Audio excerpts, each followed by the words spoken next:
to pick up the pace. They throwing shade, but I'm gone. You gotta keep it a buck to my face.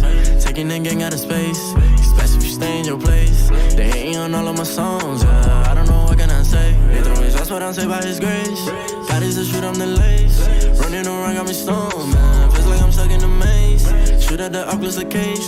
They sipping only 96. I can do it on my own, yeah. They judging me off my mistake.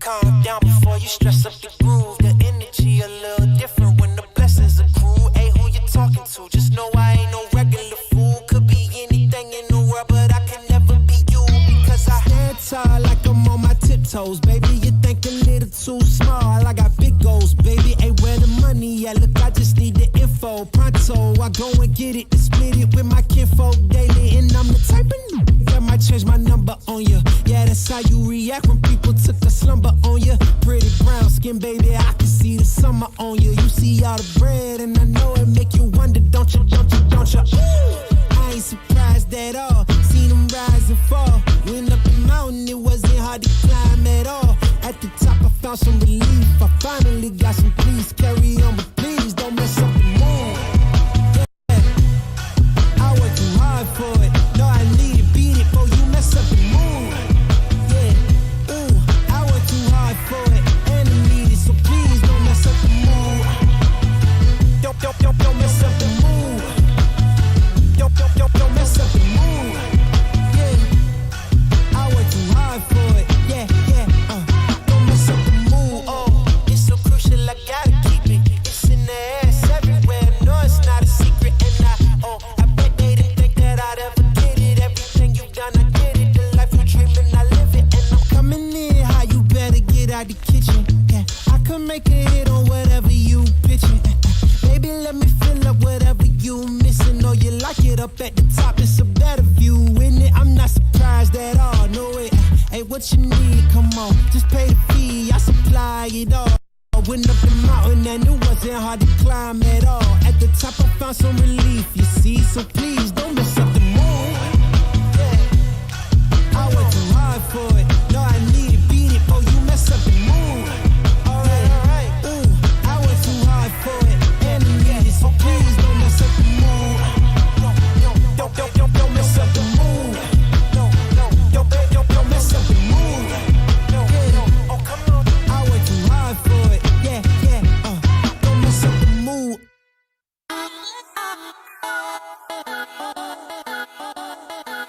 Hey yo, the rain was steady pouring, heard the drops and drizzle meant to be. Chilling in my crib, no doubt, peep the scenery. Telephone rang, then it stopped before I could answer it. I heard a knock at the door, so I answered it. And with Jermaine, he had a little situation. Beef up on the block, and orthodox that led the confrontation. He said these cats be acting hard on the block, and they be pumping weight and holding, so Dwayne got shot. Now see, Dwayne was just a knucklehead, but still with his cousin, and I'd be wrong if I ain't help him when it's beef.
Welcome back, ladies and gentlemen, to APAC North League, our very final day, and I can tell you there's a bit of ringing in my ear for reasons that you will never know today. Welcome.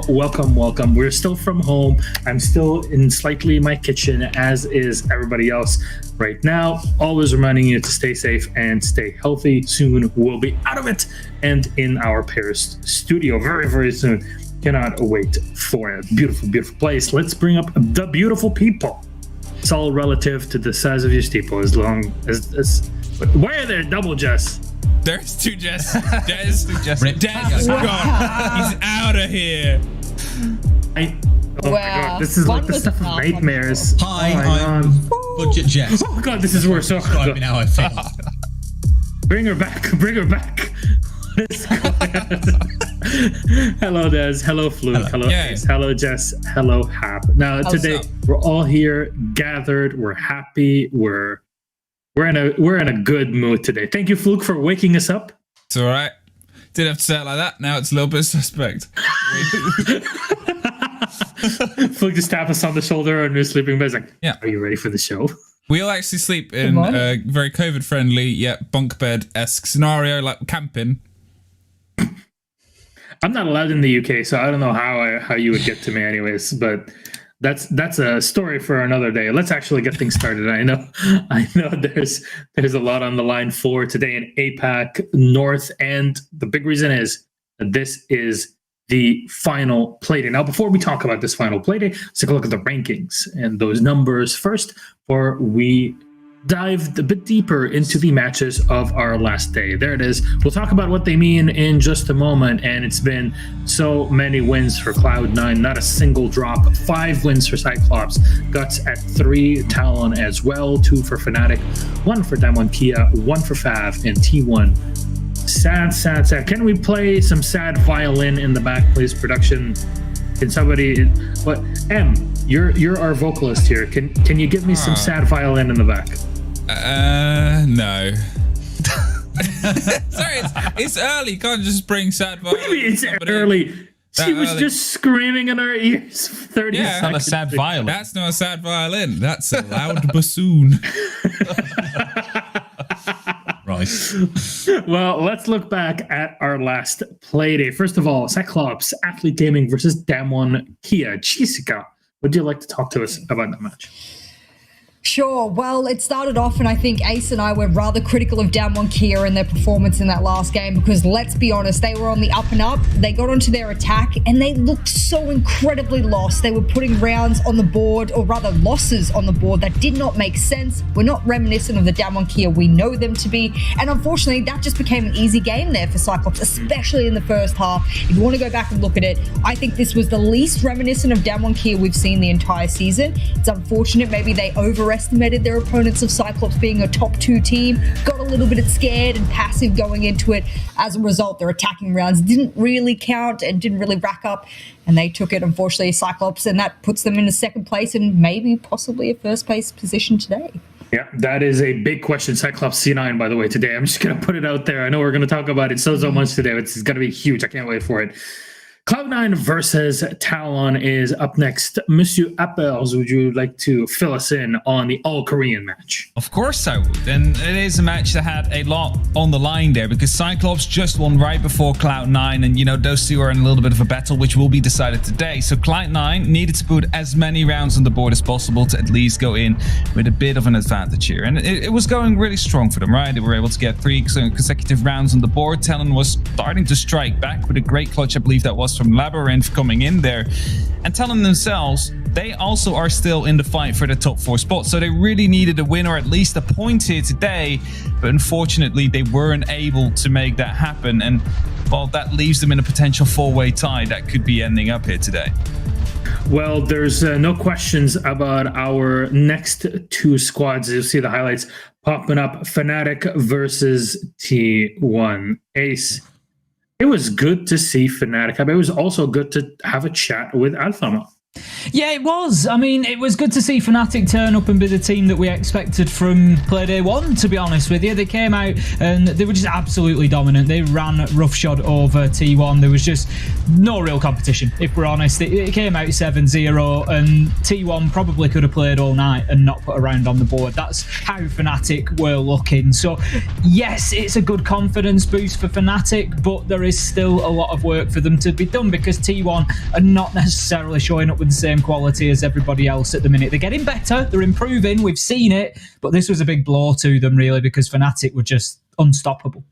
Remember, for T1, we like to see it as a long-term investment, and I hope they do too, because it's going to take some time, and hopefully by stage 3, actually, if you look at this, we'll see the performance improve dramatically, like we've seen with Talon, who are performing so well now after their 2020 trials. Now, finally, Guts versus Fav Gaming. Huge game for Japanese fans and the Japanese scene in general, Em. Yeah, a little bit of a sad affair, I think, for Fav over on Chalet. They couldn't quite make it work on their defenses. They opened up well with their attacks and enjoyed the fickle and soft, supple snow and the ski retreat, but as soon as they found themselves having to try and hold on and defend it, it just seemed Guts Gaming all over the shop. They were a little bit too disjointed on their defenses, ended 7-4 with Guts being able to take the cake and enjoy themselves in the wintry retreat, but it puts Guts in a position to be able to pull themselves up towards the top 4. Okay, we're going to talk about that in just a moment here. Actually, we're talking about ski slopes and cake. Des has actually rejoined us for the show. And he's for the cake. I was going to say, where the hell's the cake part coming from here? Oh, we know. Well, we know exactly. It doesn't take Hap's ruler for us to understand how this day is going. So here we are. Let's continue on with the schedule of the day. Bring it up. Here's the matches that you can expect on our very final APAC day. I will talk about the results and kind of preparations for the playoffs in just a moment, but there it is. Damwon Gaming versus Fav is up first. Fnatic v Talon, Cyclops versus Cloud9, and Guts versus T1. A lot would say 3 of these games can go either way. So Damwon versus Fav. I'm told that there's a bit of a conflict in your brain for this one, Des. So what do you think? There always will be. I think realistically for Fav, it's going to be one of those games that you look at and say this has not been anything like the 2020 season for them so far. They're sat second from bottom with 5 points, 4 defeats on the board, only 1 victory with the other 2 points coming in from the overtime victory they had. You look at Damwon, they're not doing much better, but they're in a spot where if they win today, they can slide quite quietly into the top 4. If they get 3 points, they sit even with Guts, and since they have the head-to-head victory against Guts, they would sit above them in 3rd place. So that's going to be exciting to see if that really kicks the day off with a bang if they win that game. Up next is Fnatic versus Talon, and yet again, this match can throw either one of these teams in the top 4. Can it not, Monsieur Appert? Yes, it can, and we just saw Damwon going over to 10 if Des gets his will, and if Fnatic gets an OT win and Talon would be getting that OT loss, that means we would have 4 teams in 10 points, which would mean that Damwon wouldn't be able to make it because they don't have the head-to-head in that case. So, like, everything is still going to be able to happen, but of course both these teams are going to be looking for a 3-pointer today, and by the way that Fnatic played, I have the faith in the fact that they will be able to take the win here today. Oh, spicy. That's what I want to see. Cyclops versus Cloud9, though. That's where it really heats up. Bring out the Gochujang for this one, Ace. There's a lot riding on this game. There really is. I mean, it couldn't have come down to a better point in the stage, could it? The absolute last game that we are going to see is number 1 versus number 2 for both of these teams. That's going to be their final matchup. They are playing for a big chunk of SI points. There is a lot on the line, not just the supremacy, not just the bragging rights, but also in actual tournament terms as well. So these two are really going to show up for this one. It's a big game. And finally, Jess, Guts versus T1. Will T1 finally show up, or will Guts just sneak their way and hold on to their top 4 spot? I hope Guts does not underestimate T1. We have seen teams that have had really bad seasons do a huge upset, in the last day or last couple of days of the season. Think back to ends, etc. You think about, back in Challenger League and EU, there've been major upsets. So I hope Guts don't come in, underestimate T1, because at the end of the day, if they lose to T1, that's a huge embarrassment because every other team has been able to run straight through them. And not only that, if you lose to T1, the team that you should be beating out of all of the teams in the entire region, then you lose that possibility for top 4, which when you have the easiest match of the day would be an absolute shame and a bit of a laugh. Exactly. And why do we talk about the top 4 specifically? Because the APAC playoffs are next weekend. You know that the EU playoffs are in the evening. We'll be there for them, but also watching APAC North or the APAC finals in general in the morning, because you need to be seeded in, and it's the top 4 seeded in APAC North that get to qualify for that position. We already have from OCE or from APAC South now, Knights, Seventh Heaven, and Chiefs that are qualified to play, and we're waiting on South Asia for the 2 teams from there to qualify. That will be this weekend. I think they start playing today and all through this weekend to decide the top 2. So I am curious who are the 2 squads that will be able to make it in and kind of show us what they have in that ultimate bracket. There's going to be a total of 8 teams that are competing in it for the big crown, or actually more than that, for the big crown here in APAC. In general, it's been a while since we've had playoffs, so happy to see at least some cross-regional fighting, even in between the micro-regions in APAC North. That said, preparations and expectations for today, a bit of an open mic set. Des, what do you think?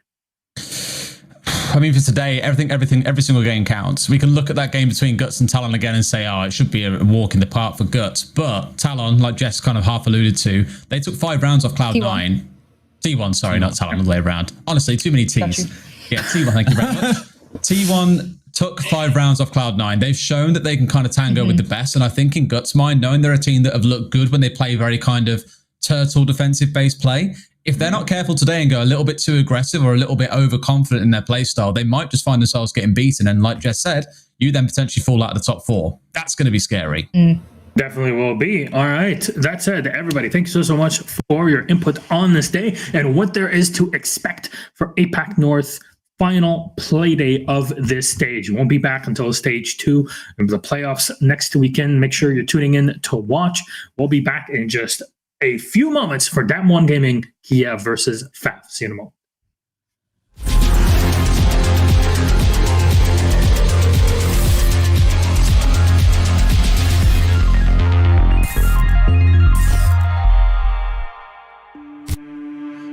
And welcome back, ladies and gentlemen, to APAC North. That was quick, and it's Dam1 Kia versus FAV Gaming, our very first matchup in a big Korea versus Japan game, as we'll have very, very many of them in APAC North, which I always love to see the contrast between the 2 regions. Hap and Ace are on the desk for this one, and let's talk about points and stories and stats, because there's a lot that has to do with this game and all the ones for today's play day.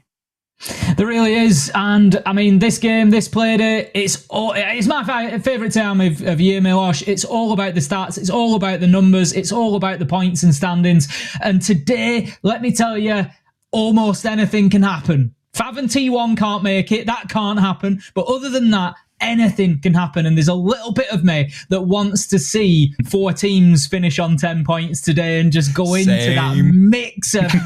So exciting. But looking at this game specifically, Dam1 versus Fav, you're asking me, Ace, what do Dam1 need to do? They need to win 3 points. Nothing less will satisfy them. I think nothing less will be enough either. If they would be getting the OT win, that would be putting them on 9 points. That's difficult with Fnatic still coming up and Talent. Like, one of those 2 will be getting a point. So they need the full 3 points if they want to have an opportunity of making it. Otherwise, it might be over and out for them. So it is a very, very heavy matchup here.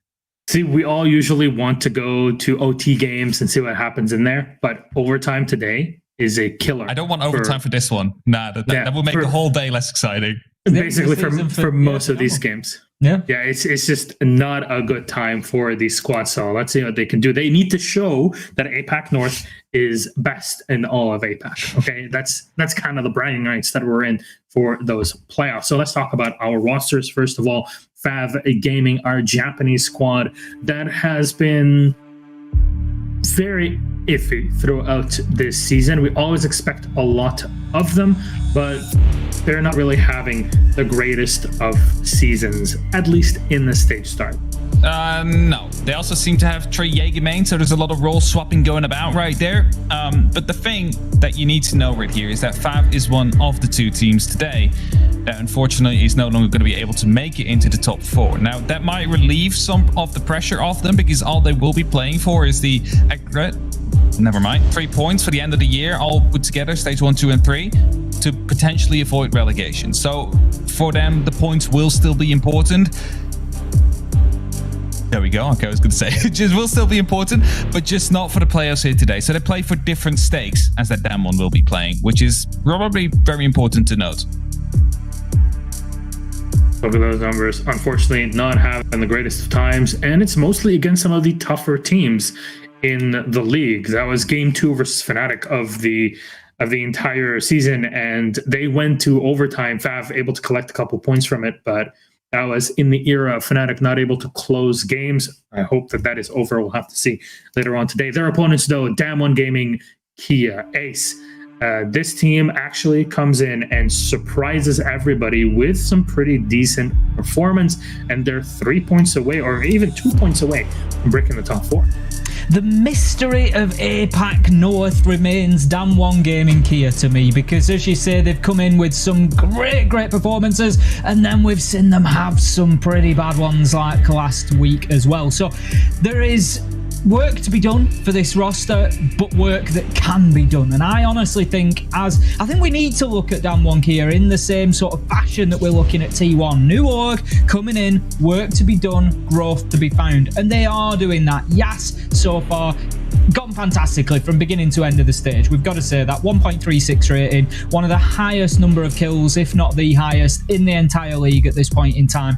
Doing fantastically well. Backed up by 2 great players, Woogie Man Courted. They've been coming in on the flex roles, really doing a great job. Now, Rin has also been a real surprise at times, having some absolutely huge moments, coming in with big surprise 3Ks. And this is an exciting team to watch, and I love every time we see them get inside of the server. The big question, of course, is can they do it today? Can they beat Fav and get themselves up into those playoff spots? They will still have to rely on results from others, but they have to do their own part. And by doing their own part, they'll apply pressure to those other games, to the teams like Fnatic and Talon. They'll know that the heat is on and that Damwon are breathing down the neck. We can see all their games there. If we look at the round performance, the fact that those bars are nice and small, nice and tight, it shows that they've majoritively been very close games within 2 or 3 rounds, apart from Cyclops, which got away from them a little bit, it's fair to say. But for me, Damwon are one of, if not the most exciting teams to watch inside of APAC North at the minute, because you just never know what you're going to get. That's very true. I didn't know I was getting the Ace monologue about Damwon, and honestly, I enjoyed every single moment of it because, yes, they are still untested, and yet still with that, you see 6th place, but 6th place just means you're 2 points away from breaking top 4. This is how close it is. The OT rule has really changed things. So let's go with our head-to-head, try to get back on schedule for this one. Who are the 2 players? Which team that you guys selected? It's Coated, the Goated, and Typon. Wonderful haircuts in their own rights, but what are they bringing in the server app? Well, you know, the roles might be a little bit different right there, but look at Typon, look at the opening kills that he's able to bring for the likes of Fav. He has been consistently able to open up the round count, and we all know how important these entry kills can be. I believe the statistic, but Ace might be able to tell me more about that. Overall, always has been about 68%. On actually converting the round as well if he goes and traded. So Typon, true and big impact for the team.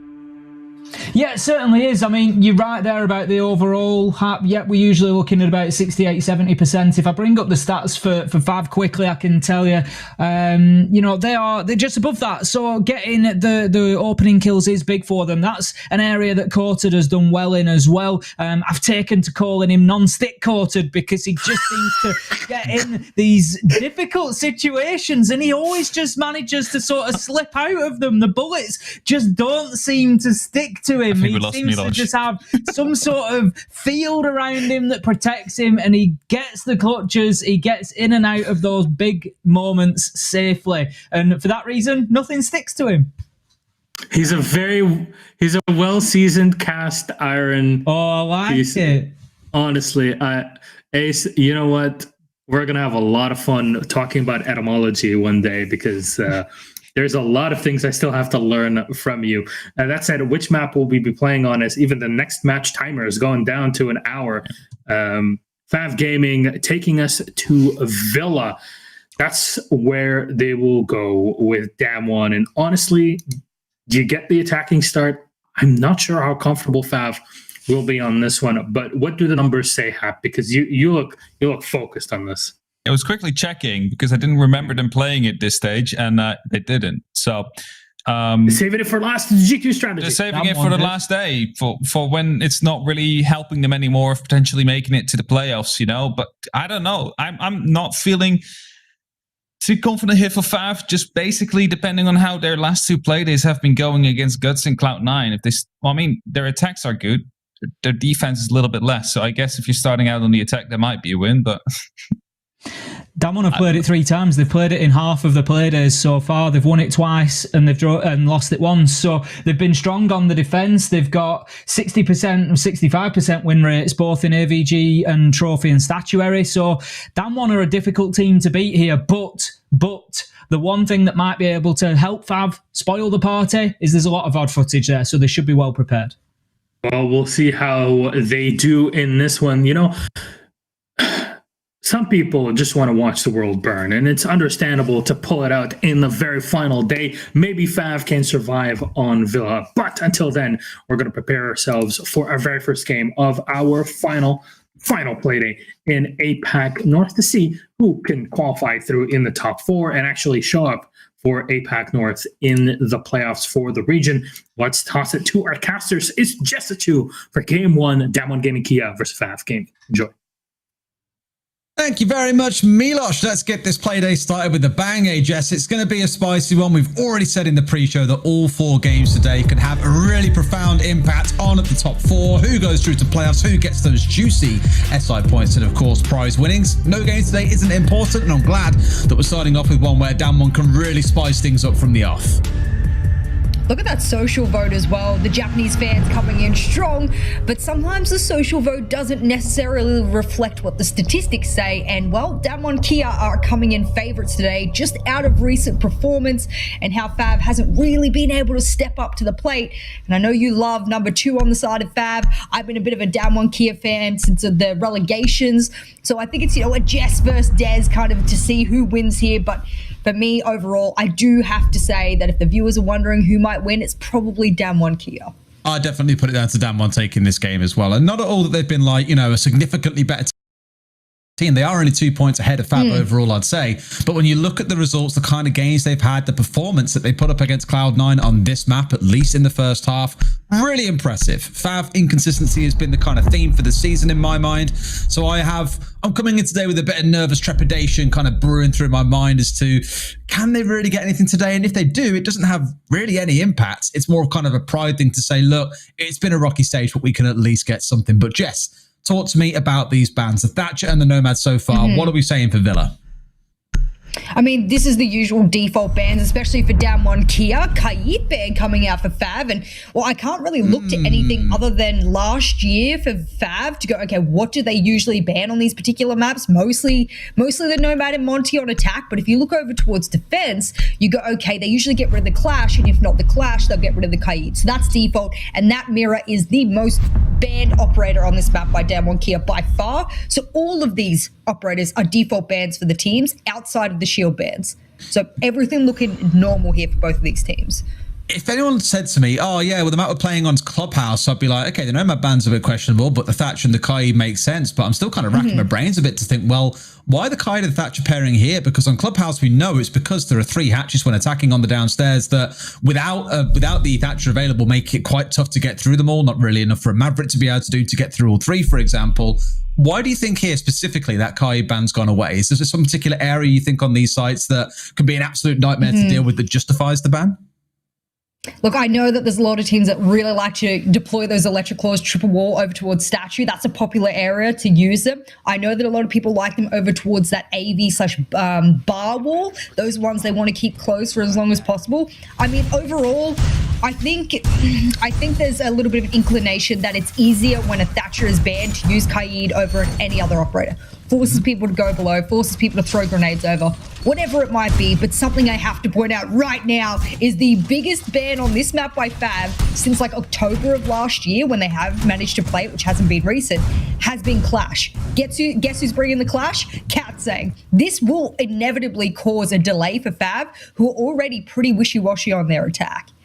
Yeah, pair that and with something like the Echo that we have seen run rampant this season. So many people saying, oh, well, they're not invisible anymore. Echo's not going to be that effective. Joke's on you. Apparently incredibly more effective now. I think if we can actually compare the number of disrupts that we've had of plants this season on Echo drones compared to all of last year, I wouldn't be too far off saying that we've probably seen more in stage 1 of 2021 than all of 2020 combined. Admittedly, Echo was to save it for most of 2020, so go figure. I was gonna say that's gonna be a hard one to compare, but I absolutely would agree. There's a lot more emphasis on the Echo than there ever was. I would like, if medics can hear us, can we just see whether or not Rin's doing the default red stairs hold, or whether they're putting a brand new emphasis over towards main stairs? Nope, it's all gone, ladies and gentlemen. Look at this. You might have prepared for down one Kia, but guess what? They're prepared for you by not doing any default hot breach. Hello? No. They didn't expect that inside 40 seconds for Shin to be in 90 and gunning down Rin as he came running back up towards 90. And you were right, we've seen Rin playing on those red stairs, 3K, 4K, you name it. But here in this round, a bit of adaptation, quite late, admittedly. Already going beyond the round start to start moving those ADSs over, and they are punished for it. Good start for Fav. Oh, they keep pinging the Clash. They want someone to be able to, you know, knock back his shield. The only person that can do it is Afro. He has 1 concussion, and he says, guess what? Let me just run up and shoot people instead. Oh, no. They're going to be able to do the shield knockback, and goodbye, sleep tight. And I cannot believe, I think we're about to get a flawless round from Fav here. EUD reigns out. It's Woogie Man left. He's been the clutch man here for Damwon Kia. He puts good numbers on the board in a 1vx situation, but I really think that this is going to be an incredible mountain for him to climb here, Des. And as they come raining in, shooting everywhere around him, he will be the last man to fall for Damwon Kia. And even though they adapted correctly that round, they were overrun out of pure randomized gun skill. Hello, Fav. I'm liking what I'm seeing.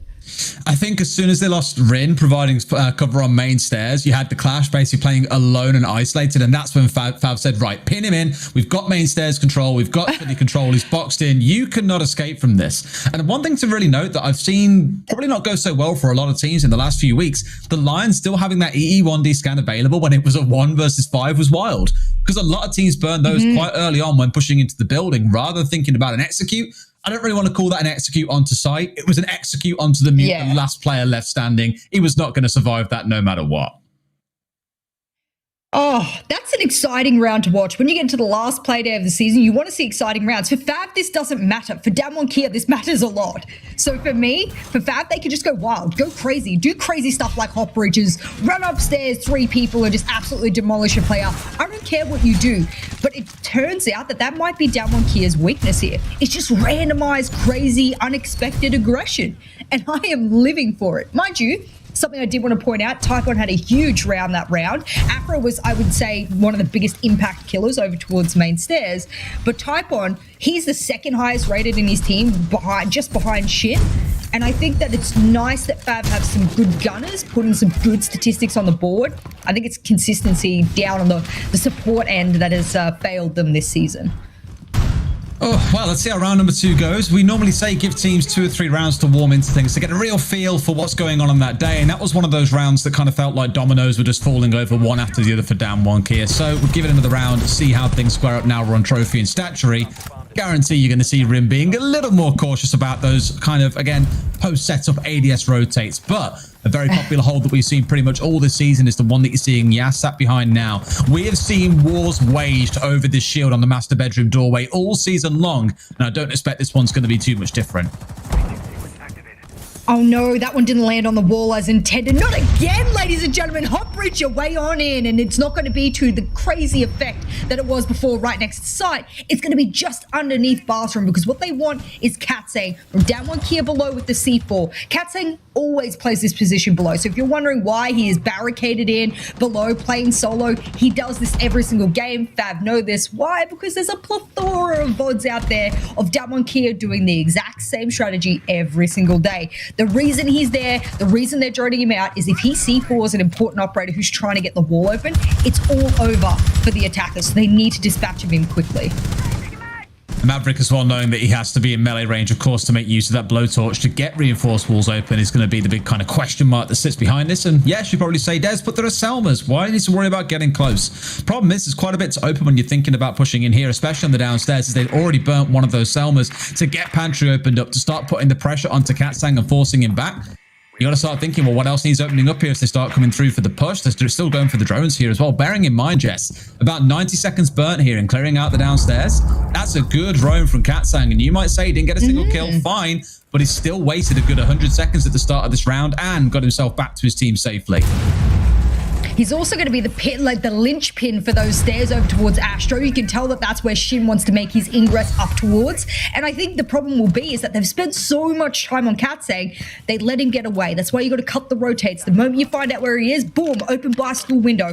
Open another bit of area where you can cut his rotate so he can't get out of kitchen. They let him get out. E1D rains out. And guess what? There are so many flashes to follow. And this is going to be an easy kill for Shin as he makes that ingress I previously mentioned.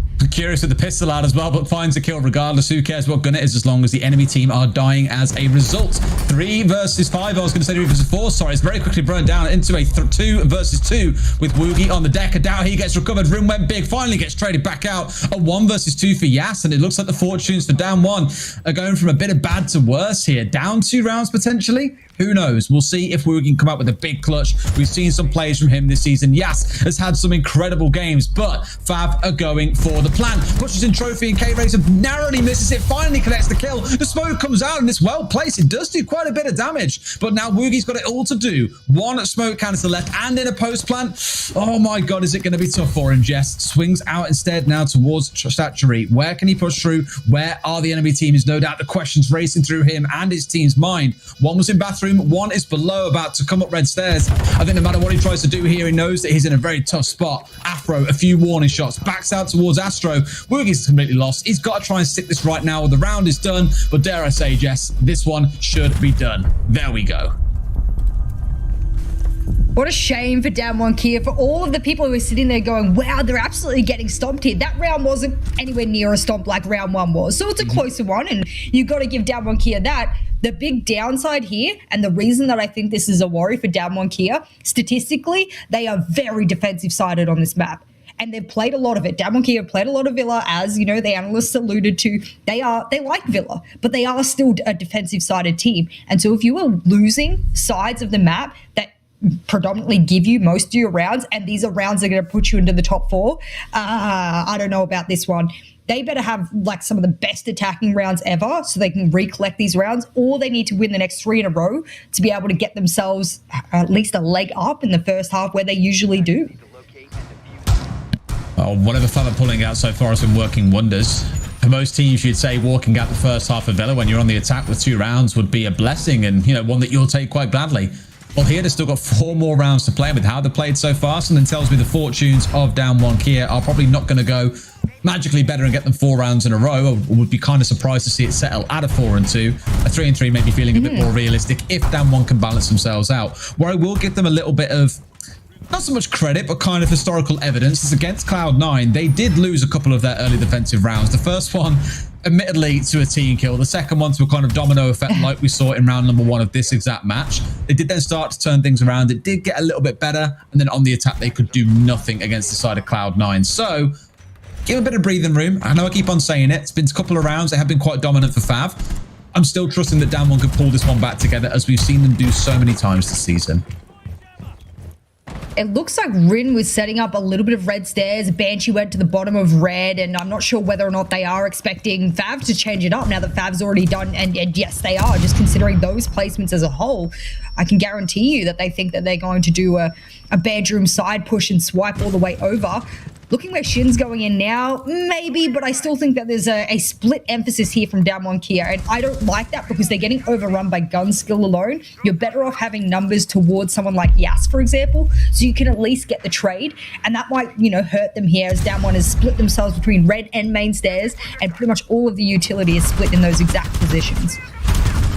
Still got Yas up here, and you can hear those magnets being caught out as breaching rounds are burnt in towards the stairs. And Afro, as he vaults out, gets challenged from Master Bedroom by Rim, but sadly, no kill to come through for either side. But Afro did indeed come out far worse in that trade, as you would expect, down to about 20 HP. The opening kill for Fav once again coming through, though. It is looking rough for Damwon as they're about to almost lose Coated as well, but does manage to keep himself alive temporarily, but in a spot here where the pressure is starting to increase. Grenades from below. You've got Typon looking to push his way up 90.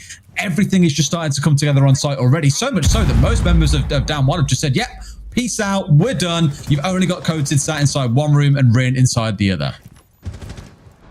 Damn, Yas has made his way out of sight as well. It's like they want to do a little bit of damage. They want to be able to recollect that down member of Woogie Man. And yes, they finally do. It's Rin to take out the big hitter of Typon. That was the biggest fragger of Fav so far. The one that's been having the most opening impact as well.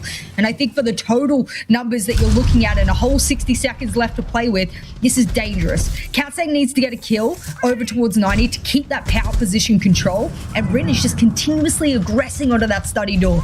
I think Katsang's in the power position now, and with Rin going down, I don't think Fav knows, so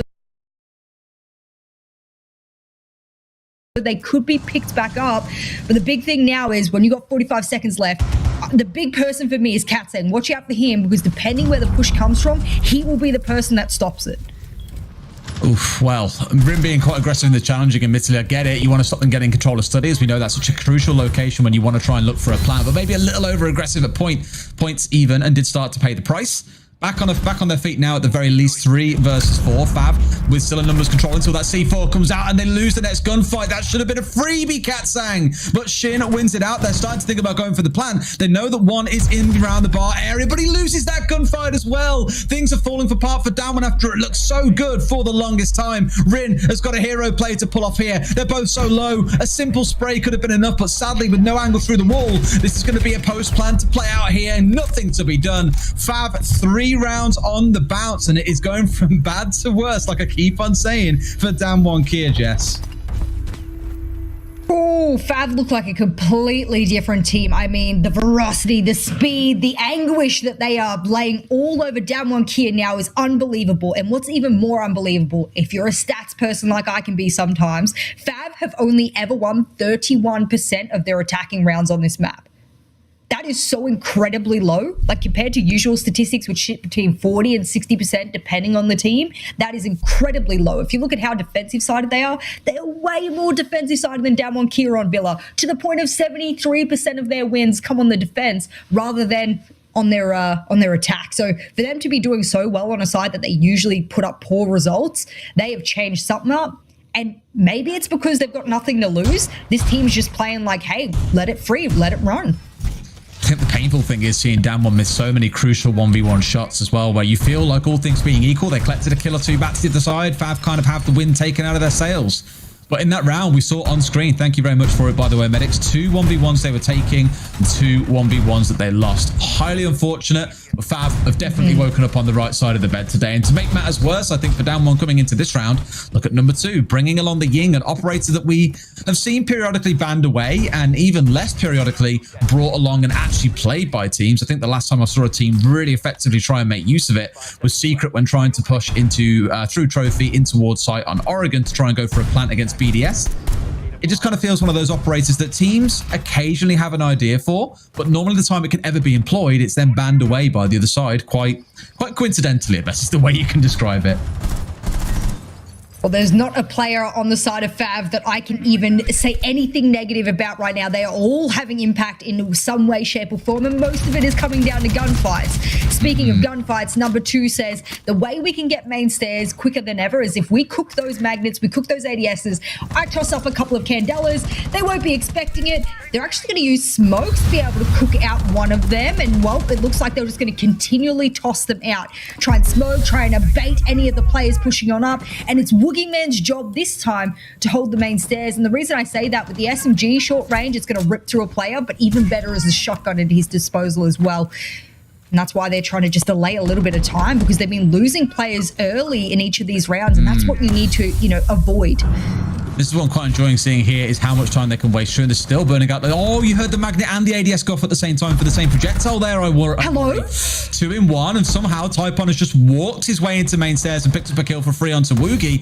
This is what keeps on happening. This main stairs hold is as fragile as paper. They walk through it, punch a hole through it, and suddenly South control is theirs. That trend has continued into a 4 versus 3, and already Fav are in the lead once again. Damwon on the back foot, and we still have 90 seconds to play.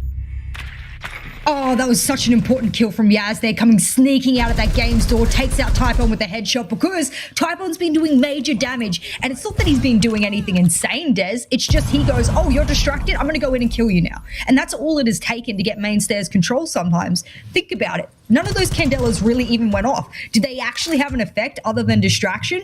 Not really. Katsang in a good position to flank up those exact main stairs that they've just lost. Problem is, he doesn't hear Shin run in, and he is disposed of ever so quickly. And if you ask me, Fav see a problem and they just do whatever kind of adaptation they can to deal with it, whether it's a flank, whether it's a main stairs control.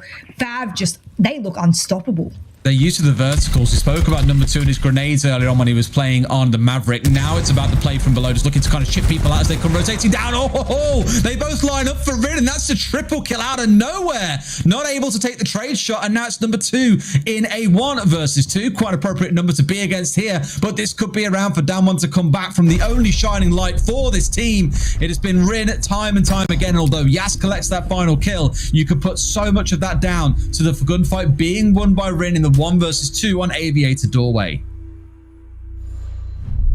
Every time we see Rin play on Villa, we see them either aggressively peeking study door. This time they had a line of sight open on the right-hand wall of Aviator over towards study door. So there was so many opportunities, so many lines of sight open up for Ren, who is an aggressive Jaeger player. There's no doubt about it. Unless, of course, you see them on red stairs, then yes, as the weeks have surpassed, they've learned how to hold it without peeking too much. But that door, whether on trophy sight, whether they're holding Aviator side, they will peek that door 9 times out of 10, pre-fire everything. How they're left with any ammunition at the end of the round is beyond me, I'll be honest. The pre-fires are unbelievable, but sometimes that works. Sometimes it makes people think about going in, and sometimes people challenge it and lose out. That's what that round was. And I don't know about you, Des, but I think this game has come down to just gunfights. And even though there's so much utility being used, I just don't think that's the problem, or rather that's the win condition. I think the win condition is you either hit my head or I hit yours, and that's how this is going to go down.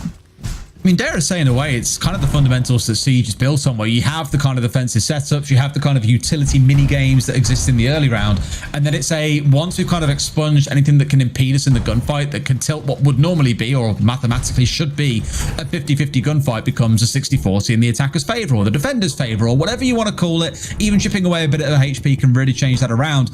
The rounds are coming down to who's hitting shots, and more often than not, it has been Fav. But Rin, again, has been the one shining light, I think, for Damwon here so far.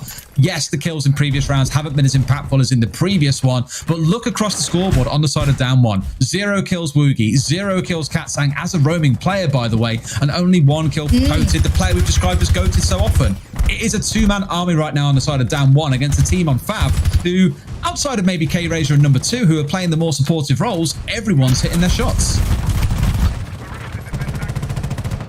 Well, we'll get another opportunity to see whether or not this bottom floor take onto the C4 player below, instead of taking the what do I keep saying, Rooney? I don't know why I keep saying Rooney. Malusi, there we go. I got there eventually. Instead of taking the Malusi below with the C4, this time the Valkyrie cams will be the key for that intel that they think that they're missing. I don't think that's the problem. I think just putting a C4 player below and not really having anyone to trade out has been the problem. Katsang says, well, rather than me starting there where they expect me to start, how about I go a little bit lower? How about I hit the level below and then flank up when they're in there and they're unsuspecting?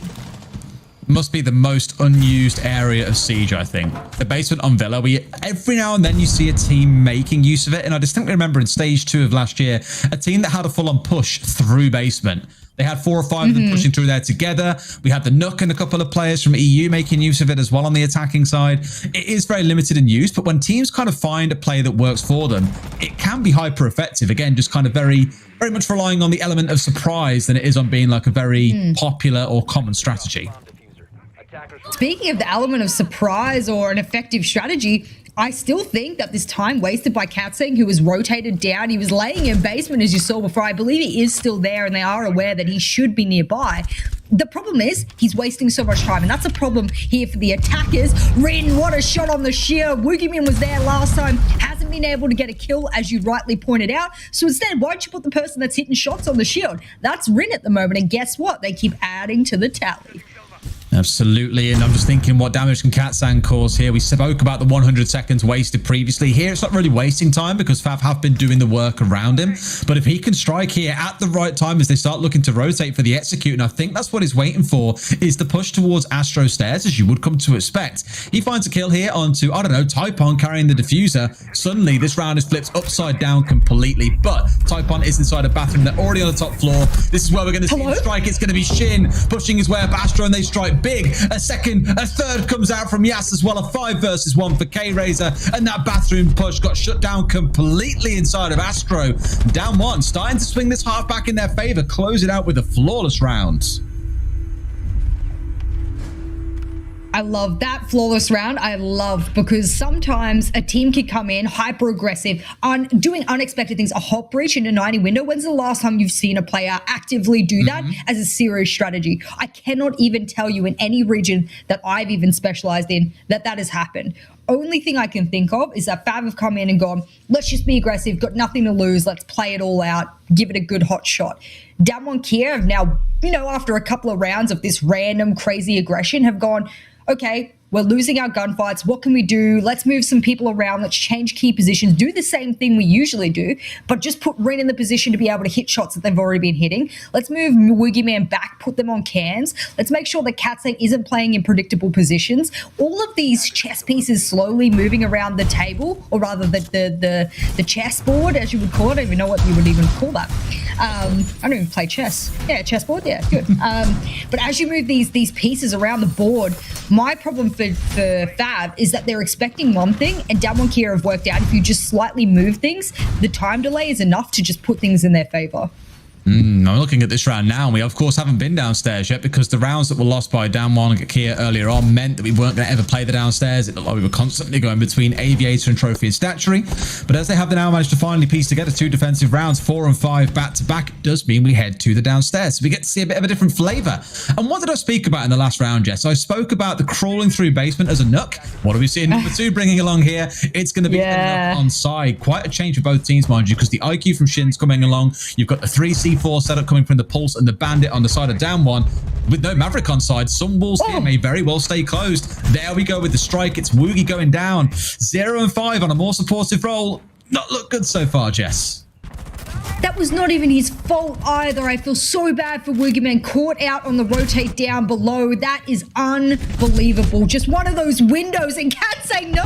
Oh my God, they're already in Memorial here. This rush, or half-baked rush, I don't know, maybe half the team's rushing, half the team's not. It is put down Kia on the back foot, and look at them. They are panicking. They're trying to open up lines of sight. They're doing their absolute best. And now that Shin's caught out in a really precarious position, he will finally go down. He was by himself. No one was there to trade. And I called it a half-baked rush because, let's be honest, Shin was the only one there. Yeah, very much was. Yeah, and you had him then sat inside a Memorial in a very kind of power position, I guess you could call it, very early in the round, inside 40 seconds. I think they were looking to kind of capitalize on the chaos early on of having Woogie removed. And I guess quite critically for Fav, they hit a point of reset here. They're in a 4 versus 3. You've lost your IQ. Nothing really of value being lost here when you look at the lineup that's left on the side of down one. What have they got? A Bandit who's a breath away from death, the Melusi who is now out of impacts, and you've got Rin, who of course doesn't have any of those C4s. They're out of options here, really, down one. They are considerably at a massive disadvantage in this round. Fav should be looking at this and saying, man, with this much time, if we lose this, we are throwing. It's an opportunity for them to have 2 rounds buffer in the first half, and that's a big one. Yes, aggressive, move on up. You can make this happen because guess what? Number 2 only privy to it when he moves on up. Good headshot there, and well, as you said, it's only coded with a breath of life, and Rin left. I think Rin can really make a play here and get themselves on the, the replay reel for today. If they can get a clutch out, it's going to be a 1v4. About to say 2v4, but Coda gets dispatched off, and with 64 seconds left, this is going to have to be the play of the year here for Rin, who's going to have to put up a lot of numbers very quickly. Oh, I just ran straight into a concussion as well at the exact moment someone pushed in. Honestly, Jess, it would have been beautiful to see a 60-second clip on Twitter later of you saying this is going to be the play of the year, only for it to turn into a 1 versus 4, but sadly not to be. Downstairs side clearly needed a run or two before it was going to be super effective for the defensive side. We hit the halfway mark though. 4-2 to Fav on the attacking side of Villa. Not a bad outcome. Now we get to see if they can replicate that on the defensive side. But to give a little bit of credit to down one, we did see that flawless round coming through from them in round number 5. They have looked good in a couple of rounds, consistently good, where they didn't really rely on Rin doing something special. Maybe not, but maybe here now we switch sides. We've seen players completely transform once we come the halfway mark sometimes. I'm riding on that. Well, this half, I think, is going to be a very, very tricky one for Damwon Kia. We said they're highly defensive-sided. Well, guess who's even more defensive-sided? Fav on this map. The fact that they've taken 4 attacking rounds on a map that they are the most defensive-sided on is incredible. They should run away with this map, unfortunately. And considering the performance we saw last week, Damwon Kia against CAG, Ace and I rightly said they looked scared. They didn't look like the Damwon Kia we knew them in weeks previous. They didn't look like the team that I had touted being one of the best teams coming out of the relegations. Didn't look like the same team. Today, it looks like they are, not that they're playing bad, they're just being run off their feet by unexpected, crazy aggression, things that there's no way you could prep for that. There's no way you could prep for the Fav that's come in today. This has not been done by Fav before. So for anyone to think that Damwon Kia haven't done their research, you can't research this. I think it will always raise questions, mind you, of how 2 or 3 rounds in a row an attacking team can take control of main stairs so easily with very little effort. Like the 3rd time round, as we saw, Typhon just walked and took Woogie out and was like, oh, well, I guess we've got main stairs control now. One of the other rounds, Rin tried to rotate up 90 and got killed, admittedly, by the unpredictable. A player hop reaching into 90 and then turning to get the kill at the bottom of 90 was a bit of a wild one. It does feel like a few things are being thrown at down one here by Fav that is perhaps more than they've ever dealt with before. I'm not saying ever dealt with, but more things they're not used to dealing with commonly. Oh, 30 seconds have elapsed in this round, and if you're looking over towards the attackers of Damwon Kia on their first attacking round, my question is, what is going to be their part and parcel of this round? And in that, I mean, where do they want to make their first power position? Looks like main stairs, and you got a Mute Jammer, you got a Banshee, 1 or 2 ADSs will persist there, and they have the Wamai as well, so I'm wondering whether or not there's some magnets painted around. They'll confirm that, and yes, there are on the back of the wall there, and as they start to cook things out, start popping through more of that, Rim will get the initial kill on the Shin, who tried to make a little bit of impact below. It's going to be all up to K-Razor, and unfortunately not a good season so far, Des. And well, he makes the difference.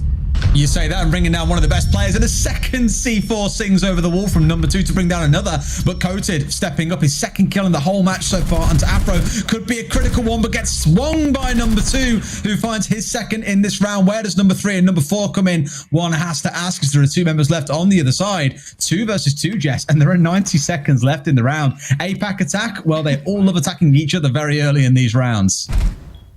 This is what I love to see from Fav. If you bring in that aggression and you do so in uninspected fashion in a way that Damwon Kia doesn't have time to be able to respond to, you are going to take the advantage 9 times out of 10. Look at the attackers now. They've split themselves up a little bit. They want to try and have a bit of a pinch push possibly, and maybe that's why you can see them looking at the verticals. They need to get that diffuser first, and that's exactly what Woogieman's going to do.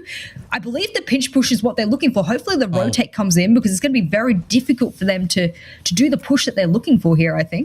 Where is Typon's on site? I saw it at the C4 and I thought, surely they're sending him downstairs but with no knowledge of where the attackers are. But nope, they are both indeed holding it on site. There is still a frag grenade. There is still a smoke grenade. There are still pieces of utility to play around here for either side. You've even still got full 5 hard breach canisters left for Woogie. And I can't imagine you want to start opening a wall this late in the round.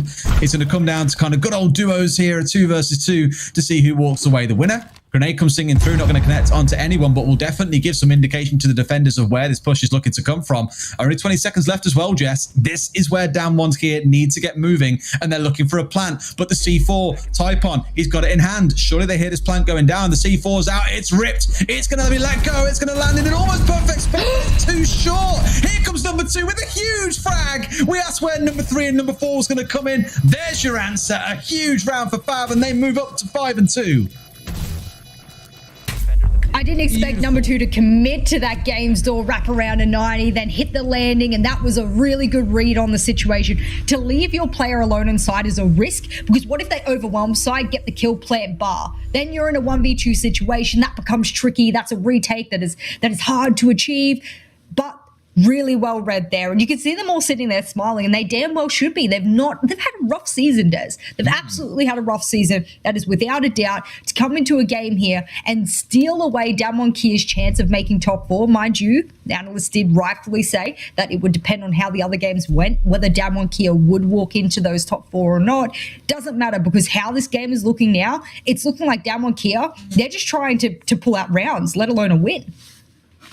Oh, well, hero plays in the odd round's never going to be said no to, and we saw a couple from Rin earlier on. This time it was number 2's turn to step up in round number 7. As mentioned, that leaves them at 5 and 2. It's going to require a pretty heroic effort for Damwon to swing this one back, because let's not forget that coming in today we were saying, think about the potential impacts this has, that we could have 10 teams sat on 10 points, all in a tiebreak for 3rd, 4th, 5th and 6th place. It was going to be wild. And if Fav walk away here, they can't make it into the top 4, I don't believe, unless absolute madness kicks off, which I'm pretty sure it's not going to. We're in a spot where Damwon have just lost the opportunity to make top 4 in no doubt what will go down as an unexpected result today. In fact, have you got chat open? What was the prediction looking like for this game? You mean the Twitch prediction? I want to see what people are actually putting, points on. That's what I'm most curious about. So 66% voted in favor of Damwon Kia, whilst only 34% in favor of Fav. So that sounds a lot more accurate than the social vote, to be fair. That's the kind of thing I would have expected, that there was quite a lean towards Damwon. Yeah, if you're a Damwon fan, it's going to be painful, doubly so if you put points on them with the way this game is going. But let's give them a shot of redemption here.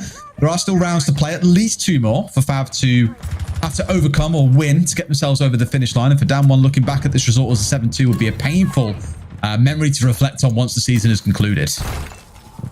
Especially if there was an opportunity today, once the further games go on, that they could have made top 4 if they had have won this game. That is going to be crippling. I mean, they're going to be sitting there if they do, lose this match going, okay, I hope that the others win their matches so that it won't matter that we lost this map, because we wouldn't have made top 4 anyway. But no team wants to think that way. No team wants to go, oh, thank God, at least this. You want to win every game on the board. And what's going on? We are not on Dining and Kitchen. We are on Living Library. Yeah. I've seen that for a while. Why not? As again, I've got to state this again. Fav feel they have nothing to lose in this game. And if you go to an offside, you bring your crazy randomized aggression, this can really pay off. Well, if it works out for them, all the more power to them. In fact, the team that I first remember really watching in NAL playing on this map was TSM, playing on the site, sorry. And they had everything opened up downstairs. They had rotations out towards Art, looking up into red. Kind of like what Cota's done here, actually, going into Art Studio, but then also one looking up red. But they managed to get themselves in a spot where a plant's coming in. Yas holding close. The C4's missed. It's on top of the bookcase. They recover another. C4 does come out and it connects. However, a team kill comes out. That's not the kind of kill you want, number 2. It doesn't count. 2 kills swing in for Damwon Kia. It's down into a 3 versus 1, and Typon has got it all to do. They just didn't really seem aware of what was coming across from the art studio side of things, and they managed to sneak a plant away. You say Fav have got the chance to play around with this one. They may come back to rue this kind of round if things don't work out, but I have full belief that they did come into this with a plan, just sadly not one that has worked out for them. The attackers looking a bit too comfortable here. Damwon will give themselves another lifeline and be able to step through into round number 9, sat at a 5 and 3. And there we go with Kota collecting that fine one out, I imagine now, as we go back upstairs to Trophy and Statuary. The biggest downfall there was Damwon Kia rightfully worked out. Piano walls aren't reinforced, and guess what else isn't reinforced? The default plant area of that site. That's when I was like, hang on. This isn't reinforced. Are they just breaching this? They did a double breach from Piano in, and that gave them a long line of sight. They got in on the corner and planted. Guess what? There was not enough main stairs pressure, not enough crossfires accrued, and if their entire plan was to throw a C4 over the bookshelf, that's not going to hit that plant right up against that wall anyway, so it wouldn't have been a viable strategy to be able to deny the plant. Good to see that particular site being played. We want more statistics, or rather playings of it, to show us exactly how teams want to play it. I mean, I love to see it. It was a bit of a fast one, though. Didn't really give me much of an indication as to how you could, add extra strategies to that site, but a very tactical 6-pick there. The ace to the ace. They'll never know what hit them. As a result now, Damwon Kia, Cat saying probably the worst game he's had as well so far. I know you're a big fan of 6-pick, Jess. They used a 6-pick, so can you really fault them? Maybe an ace to ace, but it was still leveraged as a feature. Play to null and void. No, but yeah, I was just like, what can I say? You said about the pressure coming from main stairs. We saw number 2 there with the biggest freebie of his life. I think it was Yas, who wasn't even looking at him on the other side. And number 2 whiffs the shots to connect the kill onto Yas as they came pushing in. A real shame, but if that kill had gone through, that could have been a very different story, because they would have still had main stairs pressure. And we keep on touching on individual gunfights being a big influence in these rounds. That's one of them. You look back at that and say, man, I missed such a crucial shot that could have transformed that round. Unfortunate, but let's talk about Trophy and Statuary, Jess. We're seeing that Frost come through. We've had a right fun time talking about Frost this stage so far, haven't we? You know what I also love is that they've kind of taken what Damwon Kia did on their strategy and opened up that left panel of the triple wall, and they've gone, well, you guys do a line of sight. We're actually just going to make an entire rotate. We're literally just going to open that up for you, and if you try and step in the closet, we can see you. If you try and come in a bathroom, there's a double frost mat. If you get frost matted, we'll be able to shoot you from inside of sight. I mean, for me, it's just incredible how they've just given up that wall. It's a great setup because you see in the closet. That's why, there you go. Thank you very much, medics. And it gives you a great angle, and it's something I first saw from Damwon Kia weeks and weeks ago. Now teams are just like, yo, this strategy is fire. I'm going to put it in my particular strategy. I'm going to work with it. And how do you go up against it when you yourself know it is as powerful as it is?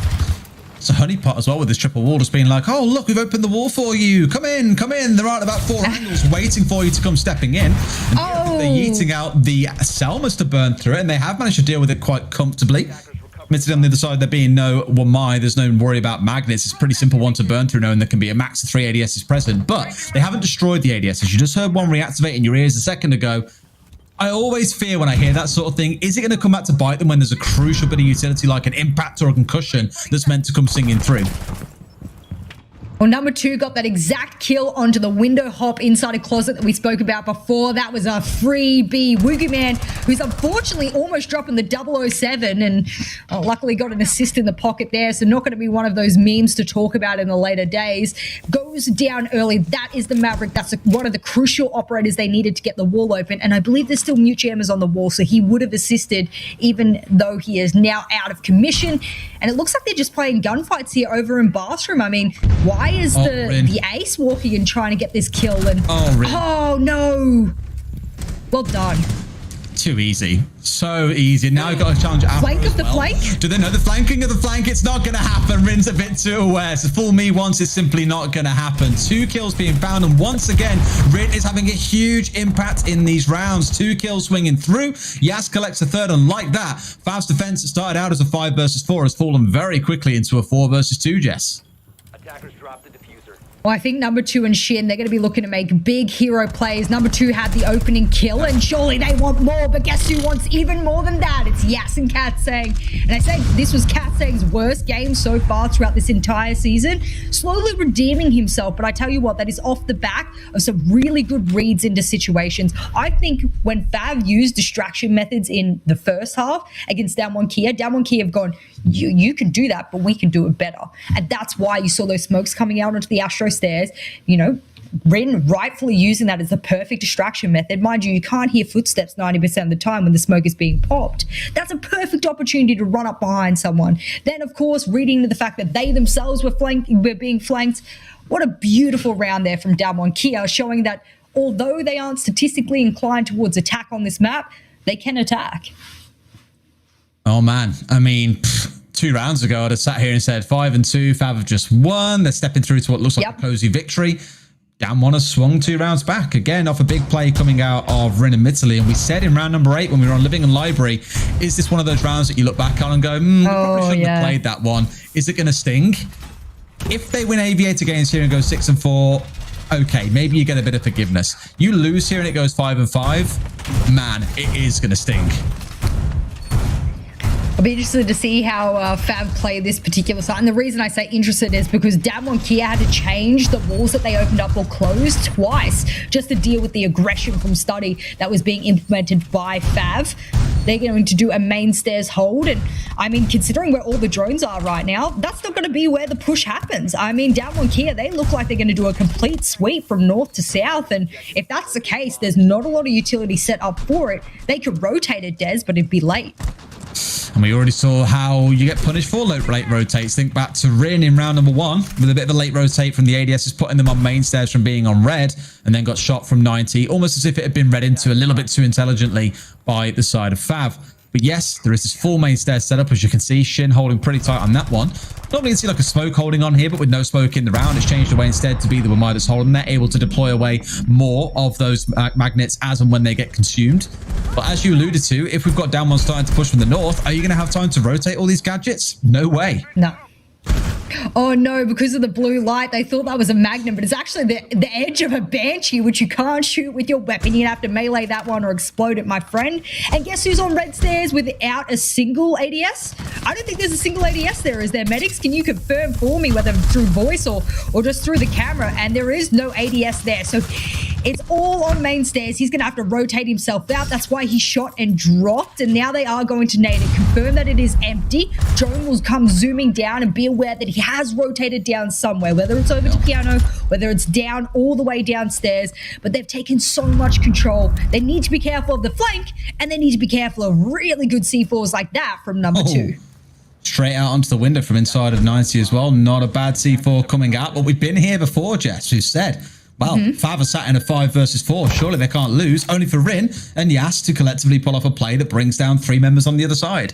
We'll give it time because they've got the staging set up here now. They need the attackers. They've got landing. They're starting to look towards 90 as well. There's a little bit of a tango, a very still and silent tango going on downstairs with Afro looking to lurk and maybe do some damage later on. If he can come swinging up red, the damage he could cause could be massive. And he does try it, but at the same time, it's Shin just coming back up to trade onto Rin. So back and forth, and Afro was dealt with early, but control has been regained. A double kill for number 2. The first one being the C4. Now it's a 4 versus 2 for Damwon. A total flip to how this went previously. That was a double flank, which is perfect because guess what? You need those trade opportunities, and they made it happen. Fav, even though they lost their initial player, they had someone there to back him on up. And as they attempted to try and get the refrag over towards landing main stairs, guess who was behind them in 90? I mean, unbelievable pressure that is being applied to Damwon Kia here by Fav. And when you think you've got one trade, when you think you're able to pinch someone, guess what? All of a sudden, Fav's behind you. Oh, we've seen this before as well. Can they connect this C4? Yes or no? Because last time round it fell short, if you remember, at the table. Gonna have to try and throw it over now. K-Razor, it comes out, but it doesn't connect. What is it with these C4s not hitting today in the right spot? It's not going to come off, but Koti gets planked from the bottom of 90 by K-Razor, who makes amends for that missed C4. Now it's all down to Katsang, the player who, as you said, hasn't had the best day, but is slowly redeeming himself, has got to do so in a 1 versus 3. Diffuser being down, about 20 seconds to play. The defenders looking for a flank up 90, right call. Katsang finding one, doesn't get pushed from the other side. here comes one. Finds a second. Is he going to do it, Jess? They know they've got to push him aggressively. He's going to have to run away or try and stick out the defuse here. He goes for the stick. The bait comes in. He's just holding on the corner. Shin, he's being teased. Jess, he's being played with. Katsang is playing with his food, and he has pulled off the redemption play to redeem all plays. He's going to get Damwon back into this. It's 5-5. Game on. Woo! Baby! The 1v3 clutch. Yes, let it out. That is when you dance. That is when you cheer, because that play should not have happened. Obviously, there was a drone over towards 90. You saw the yellow pin come out. Boom. You get that initial kill. Pinch was wrong.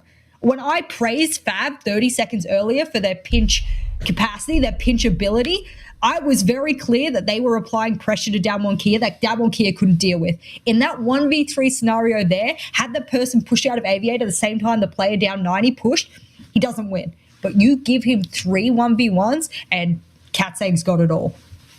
He's just going to fly. And again, we look back at small moments earlier in the round that kind of cascade. It's definitely a thing in Siege. This kind of cascading of like outcomes of previous plays. The C4 being missed, for example.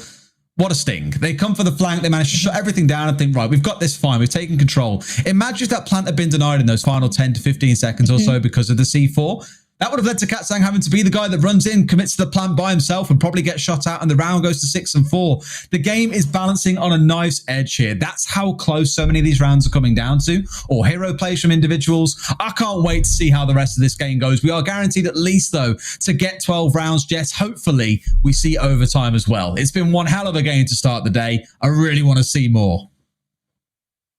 Well, that mental tenacity here of Damwon Kia to not let that first half get to them and be able to sweep back round after round has been very impressive. A 1v3, that's definitely going on the replay later. Make sure you add it to the sheet there, Des. Pretty please, because I know production will be wanting to add that to the top 5 plays. I mean, I'm analyzing the game, man. You have more time than I do. The hell is this? All right, fine. I'll do it. Yeah, thank you. Nevertheless, I want to break down exactly what I think is going to happen on this site from Fab. And I'm looking at that Frost thinking they're possibly going to do a top floor hold, maybe slap a couple of those Frost mats on windows upstairs.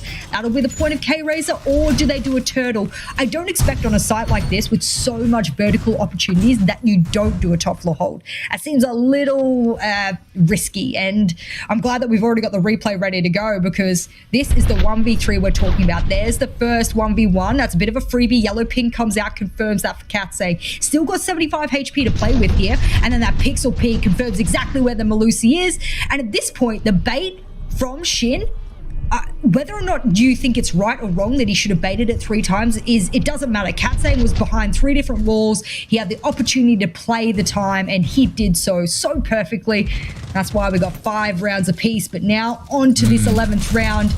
Damwon Kia's opportunity here to take the lead for the first time. They always say there's no such thing as a clutch without a misplay from the other team. And in that case, you're damned if you do, damned if you don't, I think, if you're in that position as Fav. It's like, sure, you can push up 90, but is the player peaking 90? Is he holding the landing angle? You don't know. You can't push him and guarantee that you both peak at exactly the same moment. And like you say, comments on the post plan can come through all day long if you really want to.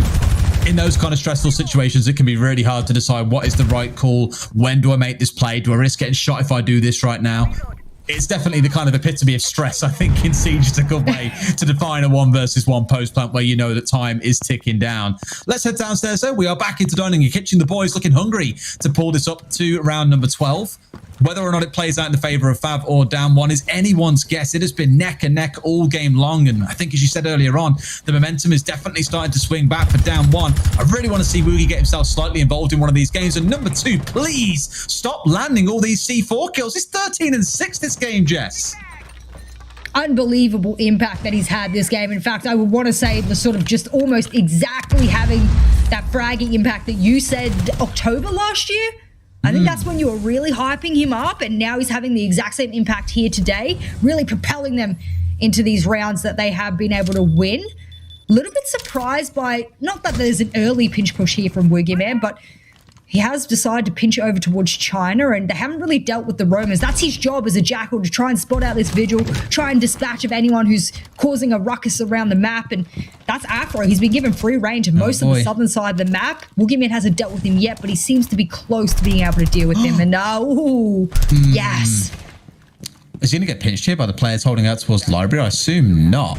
There are one or two others lurking around. It is Woogie. Okay, he's swinging around the long way. Fair play, trying to take the safe path. Don't want to just push your way down red and find yourself getting gatted out from somewhere like Memorial. So he's taking it carefully. But I think Afro knows here. They have the idea. He's been tracked out, so now he's going to have to turn tail and run because Woogie is the hunter. And the prey in this case is Afro. Let's see how long he can hold out for. We keep on speaking about players wasting time, and I almost missed it, Jess. Look how much time is left. There's 20 seconds left in the goddamn round. What has happened to the time? It has escaped us and it's escaped the attackers here. And Fav, they've got a cruisy round to play with here. 4v5, 10 seconds left. You got to get down in now, boys. Otherwise, this round is not happening. Where's the push? Where's the play, boys? It's got to happen right now. You've got to go. Woogie hits the deck. Rin almost going down. It's a second kill coming out for number 2 with a shotgun. A third for Shin. Where was that attack? What? I think they tried a really late push through pantry, but it just didn't quite come with any time. That was so weird. We were talking about this roam. I was like, oh, there's still 2 minutes left. The opening C4 kill, whatever. Oh, wait, goddamn, there's 20 seconds left. What? I usually pay really good attention to the timer, especially in how long it takes them to get that opening kill or get that roam control, under control. I didn't realize it took them a whole two minutes more for them to even be able to spot out where Afro was. But hey, you know what? Sometimes that happens. Speaking of happening, look what's happened now. That's it. Damwon Kia's opportunity to make top 4 is gone, because they are only going to be guaranteed either 1 or 2 points if they do make overtime, and that will require them winning this round exactly against Fav. Aviator Games don't have a particularly good outcome on this particular side statistically. Statistics have been thrown out the window in this game, so let's not refer to them again. This has been a shake-up of all shake-ups here, but I know for a fact that I can say very confidently Damwon Kia won't make the top 4. They won't make any types of playoffs, and as a result now it is to the other teams on the standings who will be looking to take those last remaining spots. But Damwon Kia now, they're just trying to get that very last win in and at least propel themselves into overtime. Oh, it's rough. Very, very rough. I mean, you spoke about it, I think, a second ago. What was the head-to-head result between Damwon and Talon? If you've got the stuff up in front of you. How do you mean? In regards to which? I'm trying to remember the game. Which map was it? Do you remember? Oh, the last that's the reason why Damwon can't qualify. Even though they win in overtime and get 2 points, they'll be tied on points for 4th with Talon, but they lose the head-to-head. And I just can't remember the game they played. Oh, you mean the head-to-head of them playing? Oh, yeah, so 7-4. Yeah, 7-4. Talon overcame Damwon Kia. Yeah, 7-4. I remember this game. That's why they had a super rough later half of that game. They couldn't win the final 2 attacking rounds or any of the defensive as well. It did get kind of from bad to worse, from good to bad for them. Here we're kind of seeing the reverse, where it started out really rough and they pulled things back. But Fav are pulling enough out of it, I think, and had enough advantage early on to be in a spot where they are this 1 round away from victory. I get the sense, because it's on a more, dare I say, normal or popular site in this case, it's probably going to be a more stable round for Damwon, and they could take something away, but they've got to deal with this clash. Well, unfortunately, time was the huge detriment for them last round. Now they have to go up against the Clash, against a site that's difficult to get the wall open because you've got to get the mute jammers off the wall. Thatcher's banned.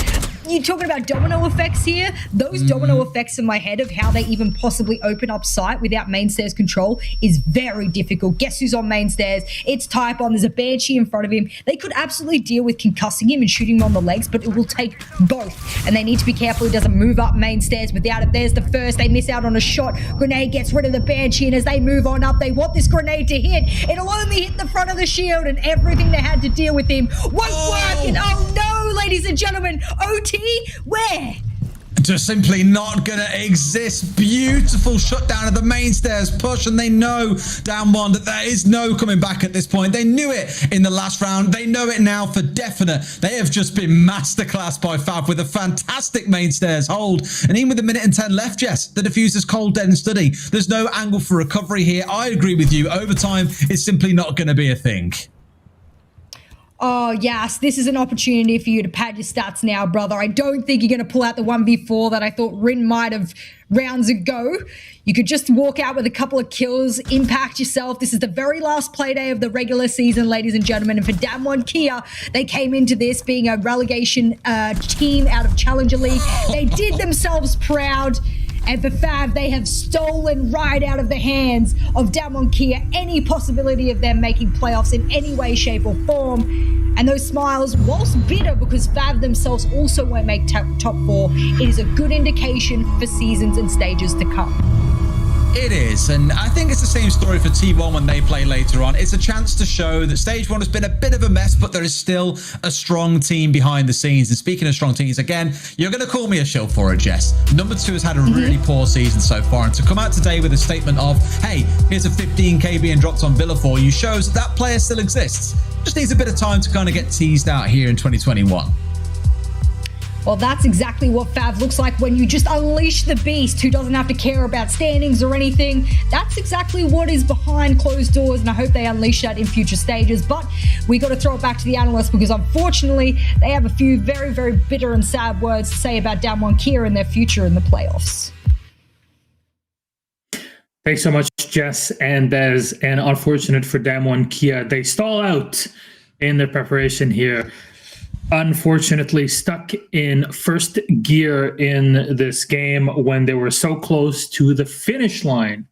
What's the take on this one as Fav is victorious? I think Des really does impact Fav and allow them to win.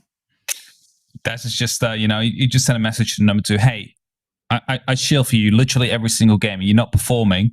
It's time for you to show up.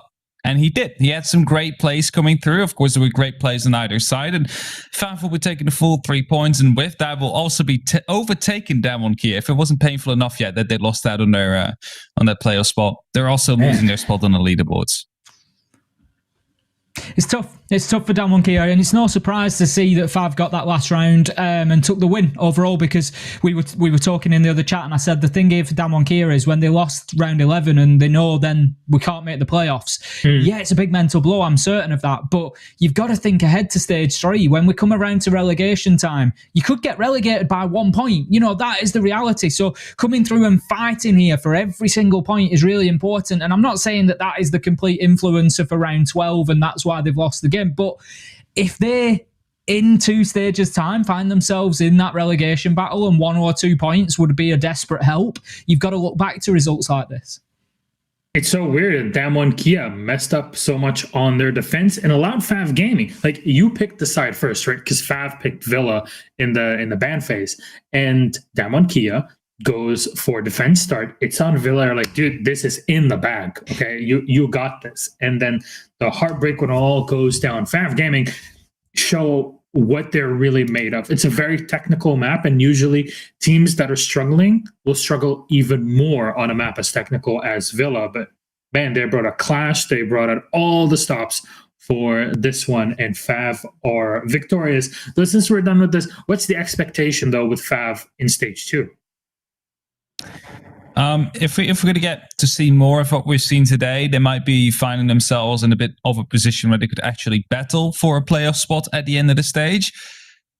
So that could be an opportunity for them there. That is something you want to keep in mind as well. As we quickly go to that match summary there, you see number 2, 15 kills, finally living up to Des and all his expectations that he has been putting on his shoulders. Rin on the other side, however, looking very good as well, and we cannot forget about the Cats saying 1v3 post-blank clutch. That was also really amazing to see. Boogeyman is so close to his monitor in this game, but it's just not helping out, that KD. Not helping one bit. I mean, I think the interesting... It's another question that gets raised for Fav, and it's not something that we're going to have an answer on until stage 2, realistically. But we look at their performance here. We look at their performance in Japan League, and obviously it's not been as good here. And you start wondering, well, what's the difference? Because they've just shown us there they can play very well. And coming into the game, if you remember, I mentioned that Damwon had played Villa 3 times already, so there was a lot of footage available on VODs. And I'm just wondering if maybe adaptability and playing on the fly and into the unknown is maybe something that Fav are struggling with a little bit, and where they can prepare for a team like this on the map they're going to be facing them on, they seem to do really well, and they knew on the defense everything that Damwon were going to do, and they took advantage of it. So maybe stage 2 they've then got all the stage 1 VODs to look at, and we see a different Fav coming out. But if they can get this guy playing the same way as well, number 2, what a day for him as MVP. Great performance, and you get that sort of performance out of him more regularly, you're going to win more games. Yeah, that's very true. I think a mirror would be seen in Talon performance in late 2020 to early 2021, night and day. So maybe the same thing can happen to Fav and live up to those expectations after this beautiful victory today against M1 Gaming Kia on Villa. Though, Hap Ace, thank you so much for breaking things down. Our very first game of our last play day of APAC North. Playoffs are next weekend, not tomorrow, next weekend. So make sure you keep up and watch them.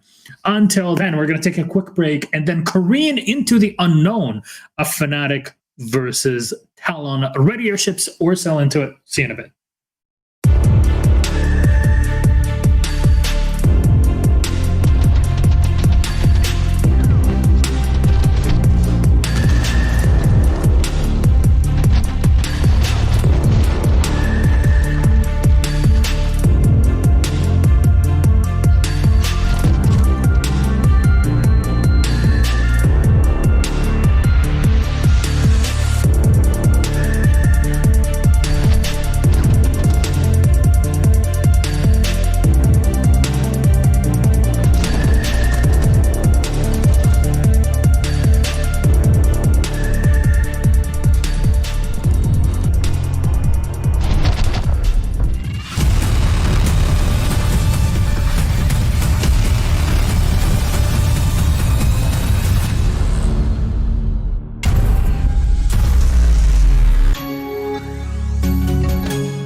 And welcome back, ladies and gentlemen, to APAC North. Game number 2, our final game day is upon us. Talon versus Fnatic. A huge match between these two because, yet again, as with pretty much every game today, it determines who is in the top 4. And why the top 4? Because those 4 teams will play and represent APAC North in the APAC finals. Not this weekend, the one right after. A lot in the playoffs to worry about. There's a lot of points for 6 Invitational that are distributed, and number 1 gets a lot of them. That's for later, Cyclops versus Cloud9. But what is on the line even more for this one, Des and Ace? Because both of these teams seem to have something to prove today. Ace, I know you've done your research on standings a hell of a lot, so if you want to take this, buddy, I'll let you shine. Go for it. Well, at this point in time, obviously Damwon are out of the running. We know that they needed all 3 points. So what it does do for Fnatic and Talon is it gives them both a bit of a boost here, because whichever one can come away with a win should then be going through in the playoffs. It's just going to come down to whether the other one can battle it out with guts. It depends exactly how the match ends up. If we have a quick look at the standings, you've got Fnatic on 8, Talon on 9, Guts on 10. So for argument's sake, an overtime win for Fnatic would leave them on 10. It'd leave Talon on 10. If Guts then lose, all 3 are on 10. So we can get into that sort of mix up in the mid-table still. There's a lot to play for. Both of these teams, they're going to be looking for a clean 3-point win, because if they get a 3-point win cleanly, it means that they are into the playoffs. So there's a lot to play for. Definitely is a lot for this one. So you know what? Let's start talking about these rosters. First up, Talon, our squad that has been performing so much better in 2021 versus 2020. A glow up in APAC North. It is a glow-up Milosh, but with a cautionary tale. We've seen them struggle against the two big boys in the last couple of play days. Cyclops and Cloud9 have not been favourable fixtures for Talon, and it's just maybe given us a slightly different view of the team. They've struggled a little bit in parts. Aziz is the top-rated player inside of APAC North at the minute, going extremely well, but just unable to really push the team onto victory in one of those top two matchups where I'm sure they'd have been absolutely loving life had they been able to get a win out of it, because it would have been the crowning glory for the stage, surely. It really would have catapulted them towards playoffs, and it would have just been a real line in the sand, a real marker to say that we are here and we are here to compete with the top. But unfortunately, they took tough losses to both of them by 3 rounds both times. So Talon needing to come out today and do a job against what you would argue is the third big team here. We haven't seen it in terms of performance, but Fnatic won't be easy today. Definitely. So let's take a look at Fnatic, though, and talk about a team that has struggled so much in 2020 and 21 early. But last week they showed us, or earlier this week, they showed us that they can really compete and smash through. We heard it from Alfama that today is the big day. They can still make it in playoffs. There must be a lot of pressure on their back, Des. Absolutely. I think from the start of the season, many were starting to count Fnatic out. They were in a spot where the only points they were getting were from overtime losses. They just didn't pick anything up in those first 3 play days, and we thought, oh no, it's going to be another really poor start. But play day 4 onwards, they did start to look really comfortable. They beat CAD quite comfortably on Consulate. They very narrowly lost to Guts and then absolutely slammed T1 into the dirt 7-0 on Wednesday. The big difference in those games was Mag, although his stats here don't look super impressive, he woke up in those games. We haven't seen him do much all season long. The last couple of games that they've won, he went huge for them. So it's really good to see him making a little bit of difference. Today, we're going to need another one of those resurgence performances, as I'm calling them, from Fnatic, because Talon, dare I say it, are kind of quite predictable results-wise. They are a top 4 team at this point. Whoever walks away the victor here today is pretty much guaranteed to be in top 4. Ace kind of broke down the points already, but for example, if Fnatic win, yes, the 2 teams are tied on 10 points, but of course Fnatic will have won the head-to-head against Talon and therefore take their spot ahead of them. It is tight, but Damwon has kind of given a bit of a blessing over to Fnatic in their result just in that last game. Yeah, given Damwon's loss, yeah, that pretty much sets them. Simplifies things a lot. Yeah, that's very true. And the important thing for today's games is a victory, not overtime victory. So get the 3 points, secure yourself your position so you don't have to worry about leaving your fate in other people's hands. A terrible thing for any team to be tied into. So let's see our head-to-head. Who are the 2 players that you guys selected? One from each one of these 2 teams, Fnatic and Talon, and it's Tex and Canos. Interesting to see them on here. What's the comparison, Ace? Well, we were looking at the the entries and the aggressive roamers for both sides. Tex and Canos fit in the bill, and we've got to say that Tex has been going better so far. Canos struggling a little bit, as you can see, lagging behind in the number of kills. KD still positive, rating above 1, so certainly not a bad performance. 6 opening kills, so he's getting in there and getting the job done. But I think this is one of the areas that Talon could look to just squeeze a little bit more out of and getting themselves the advantage a bit more often. We spoke about them before as well, and about the impact these boys can have. That Aziz was the really big player, the Japanese player for Talon came in huge for them so many times over, and he was the one that we looked to shine. On the other side for Fnatic, I feel you've got kind of a few factors that can have an impact. You've got Alfama, you've got Tex, you've got Mag now starting to step up as well. There's kind of multiple threats, it feels like, almost on the side of Fnatic that are performing above and beyond everyone that isn't Aziz on the side of Talon. So that to me is kind of the big differential here, is you've got one player who is part of a dominating team and is still performing really well, the other who's kind of lagging behind, where only one other player is having a huge and profound impact. Well, let's see which map we're going to be playing on, because both of these teams seem to be very defensive-sided. They have huge win percentage on their defensive side. Let's see what it would translate. Chalet, Talon. Wow, that's a cool fight. That is actually, as I would say, Chalet is the perfect one to take to now. There's been so much variety on the map, and Talon will start off on the attacking side with Fnatic on the fence. Snowmobile has not been touched anywhere in the world, realistically, but what's the take on Chalet?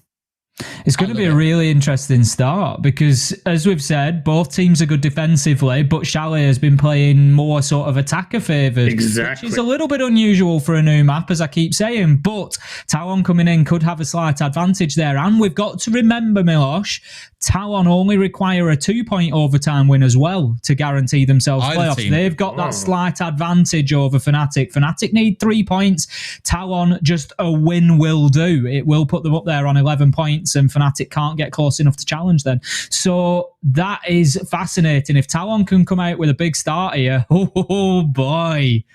I think because the head-to-head takes precedence, like regardless of round difference, even if Fnatic win in overtime, they both sit on 10 points. Fnatic still sit above Talon. So any win, overtime or normal, you sit in 4th place. You want the outright because you might jump over Guts and you haven't got to play Cloud9 in playoffs potentially as one of the first teams due to seeding.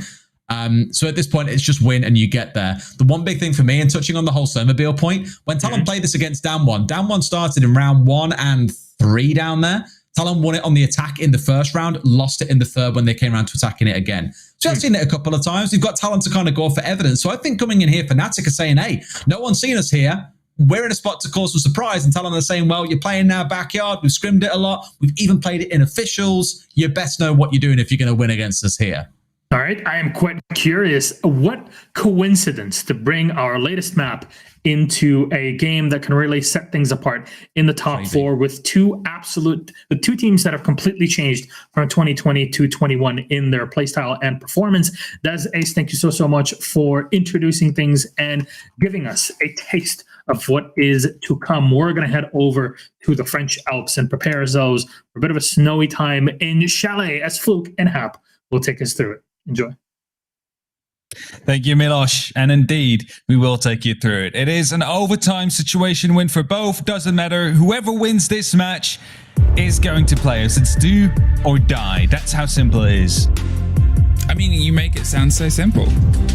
Do it. It is very simple. Just you win or you don't.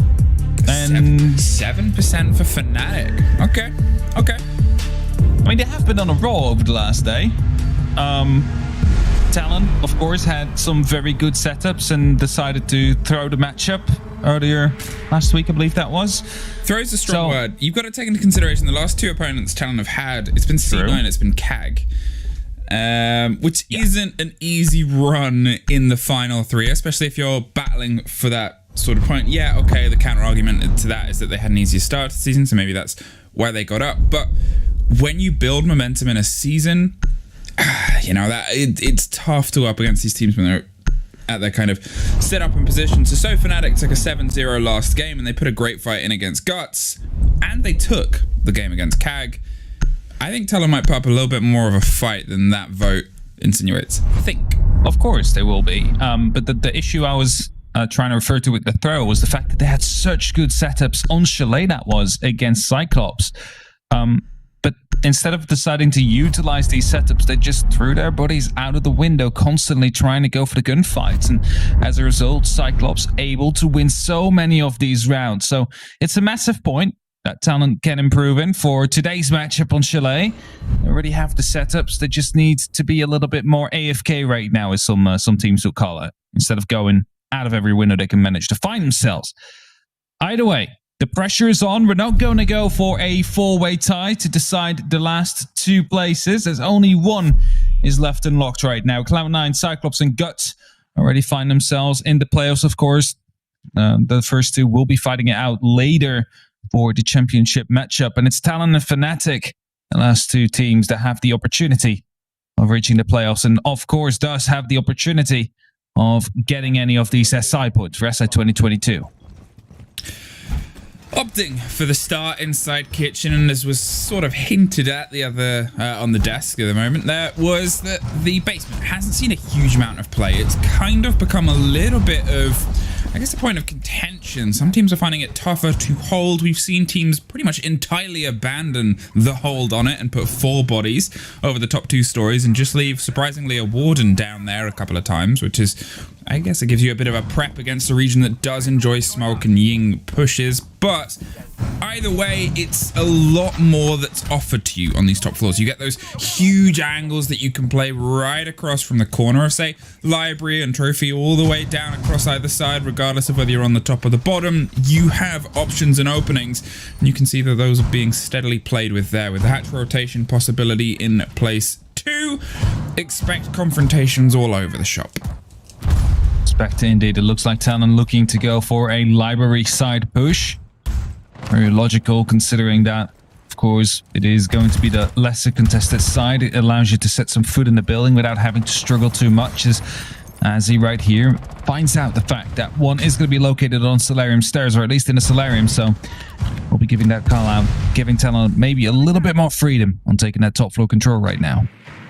Hanging out and waiting for somebody to pass around the crux of the giant L that is Chalet. It's pressure from multiple aspects, sides, windows, and seeing if they can just find a first body to pull apart and try and pinch and pincer somebody out. It's a matter of, obviously, intel gathering, and what you'll actually sometimes see is around those Solarium windows with the kind of offered support you get on the opposite side around piano and around the bathroom, you can kind of dig in and treat it a little bit how you would consular. But this is a much more intense bout of pressure we're seeing come through around the library hallway. It's actually Styx that opens up. The Ying is gone. No Candelas will be played. Dropped on that piano window. I talked about the pressure you can apply there, and, well, they can apply it just the same back. Talon now trying to push in. You have Canis coming out from K9, hoping to enter the office. Drones are coming out. You saw one of the members of Fnatic earlier struggle with finding that drone as he's being red pinged.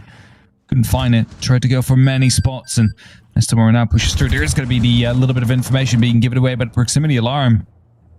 Pushing through in piano. So far, no joy yet, but there's about 70 seconds left in Tex. He's going to be pushed from the side, and I don't think he knows at this moment in time. Might cause him to be fall. No, he will stay alive and rotate back into Trophy.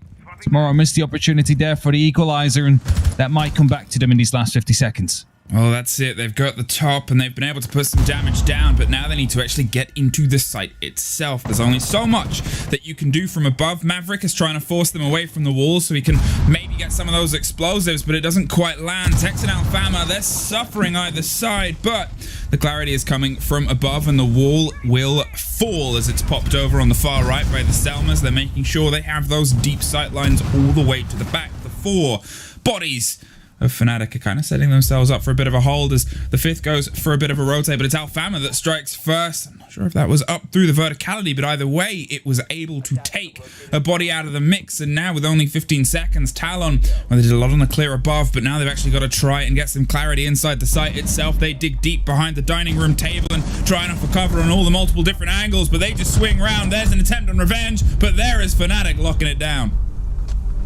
One of the kills coming down, and the member carrying the diffuser down there. So the back coming in up from the one man that was still down below. Taking a part there in both those final eliminations that came through, and thus Fnatic, as you see in the live rankings, currently make it up to third. Will be securing themselves a spot, as we mentioned before, in those playoffs. But they need to continue. They need to get those 7 rounds first, and only 6 more to go now between them and a potential playoff spot. Now, in big games like this, when there's so much on the table, caution sometimes becomes a bit of a problem. This is a map where we have statistically so far seen attackers have a pretty good time with it.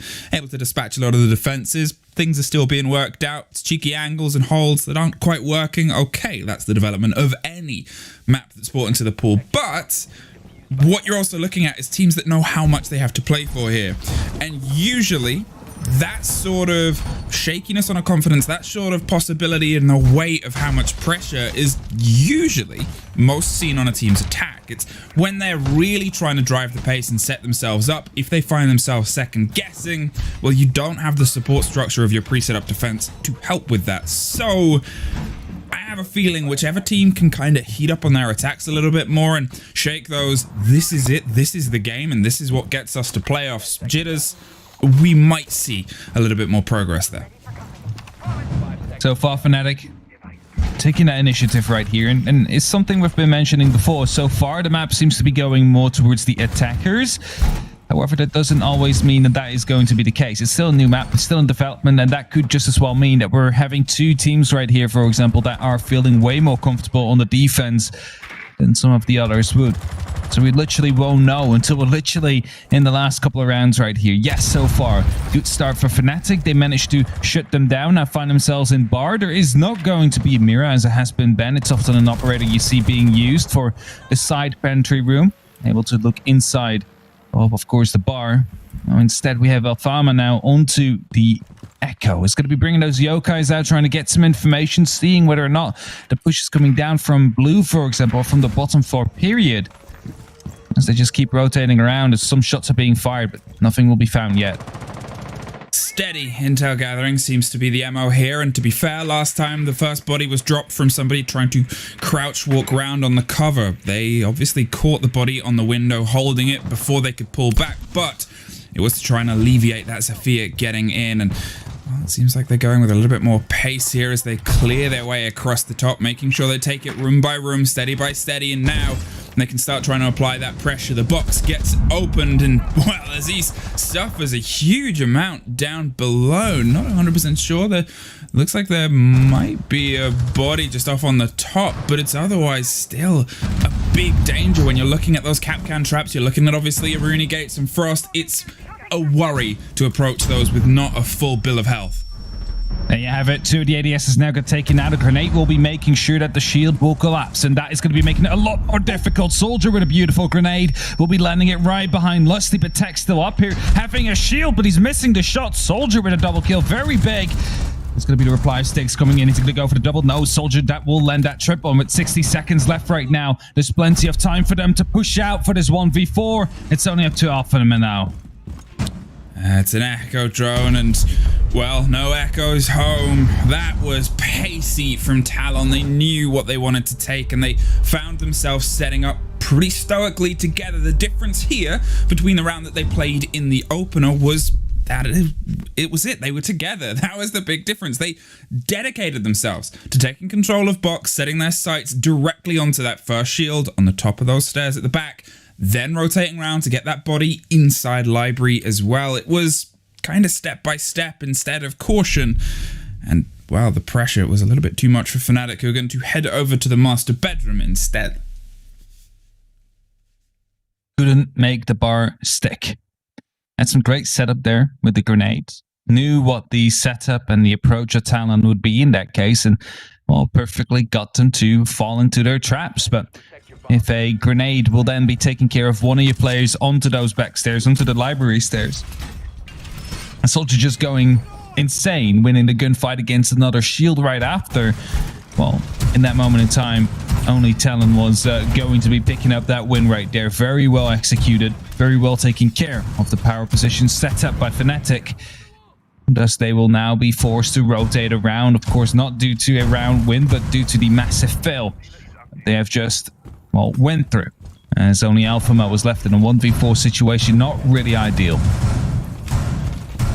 Going for the extension, the use of the castles there to make sure that they have some eyes around the bathroom. We talked about how solid a position that can be and how important it can be to a lot of teams' holds. And, you know, it's something where you sort of keep that mobility around the backside of the site, and the danger is a lot tougher to put on to that location and the place. But obviously, if a team gets laser focused on that site, and we've already seen how talented Talon can be with those clawed attacks, using utility, using and bouncing those frag grenades around the corners after burning the ADSs, well, might be something that they find themselves setting up to try to take down. Quick pace here onto the Solarium windows, and making sure again they have the lockdown on the movement and the momentum. Tomorrow is flirting with the idea of heading in underneath inside Trophy to potentially push up the stairs, but the angles that have been opened above, well, that puts a little bit of caution to the wind. It does have to be explored first, try and find out whether or not someone is indeed watching. And, well, the Cade that is playing close is currently not watching it, but is going to be very well aware of Canis opening up a little bit there. Both just holding off onto each other. Both know that one is on the other side of the rotation. There's Azzy. Gets the opening kill. Will be Sticks that falls. It's a smoke to be gone. 3 smoke canisters no longer available to be used. And as they instantly use an E1D to maybe take some ground. Where did the kill actually come through from the smoke if Azzy is all the way in the basement? CSI medics. Did the kill really happen at all? Is he even dead?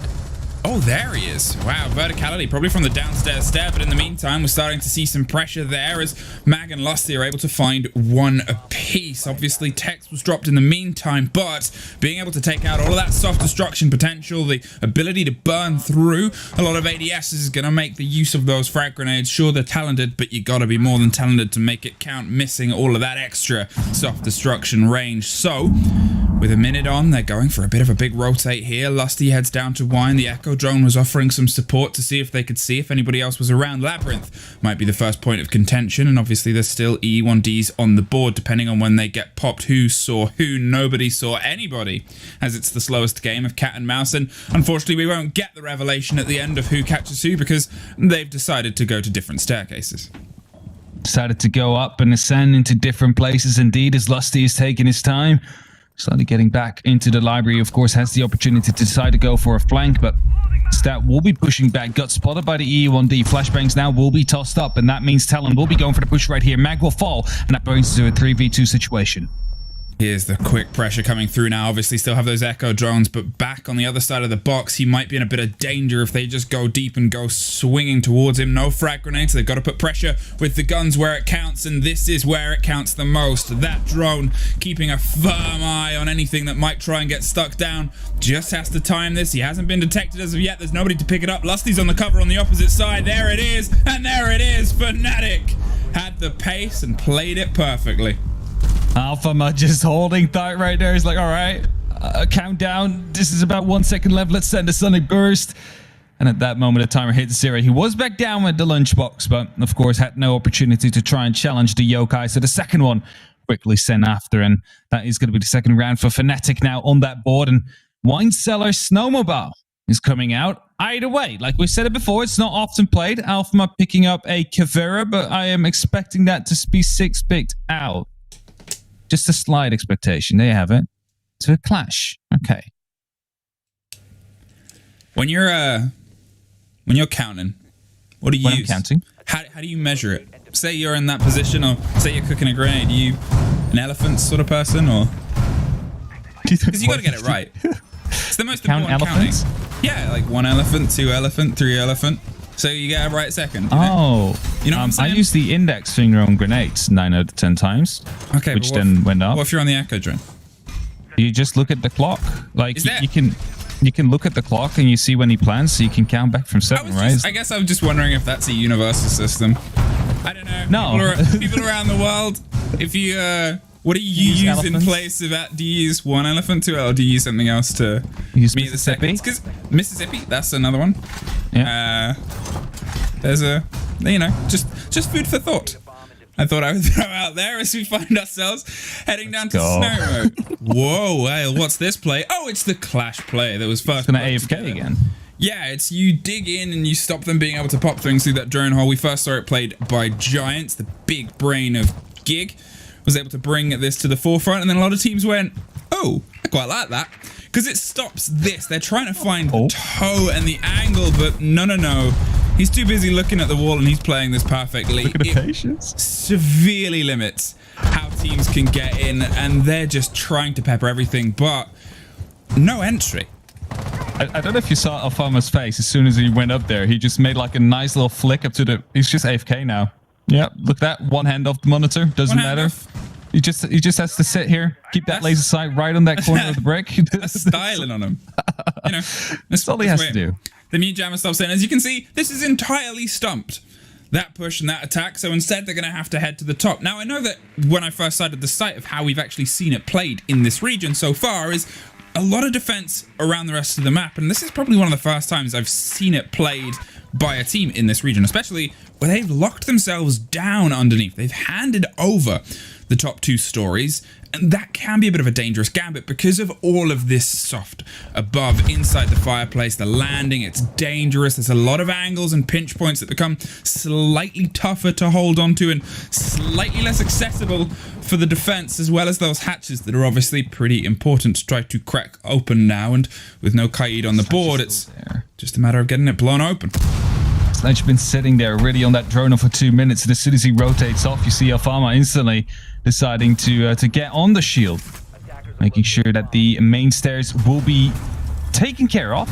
As right now the breach does, however, come through. Sticks with the entry, though, will be taken down Azzy with the shotgun.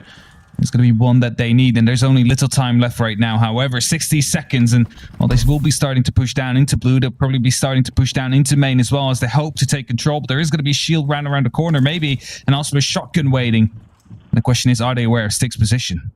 Oh, there's one at the back of blue as well. So Styx is on the close corners, but they have the ability to try and swing for the response and the revenge. There's the drone dropped by the mute jam and then dropped from the opposite side. This draws attention, and that draws a sled. He almost missed it. He's going for a third, but nobody's come close. Step for step, the blows are happening around the door, but it's a flawless for Fnatic, who locked themselves in and put their third on the board.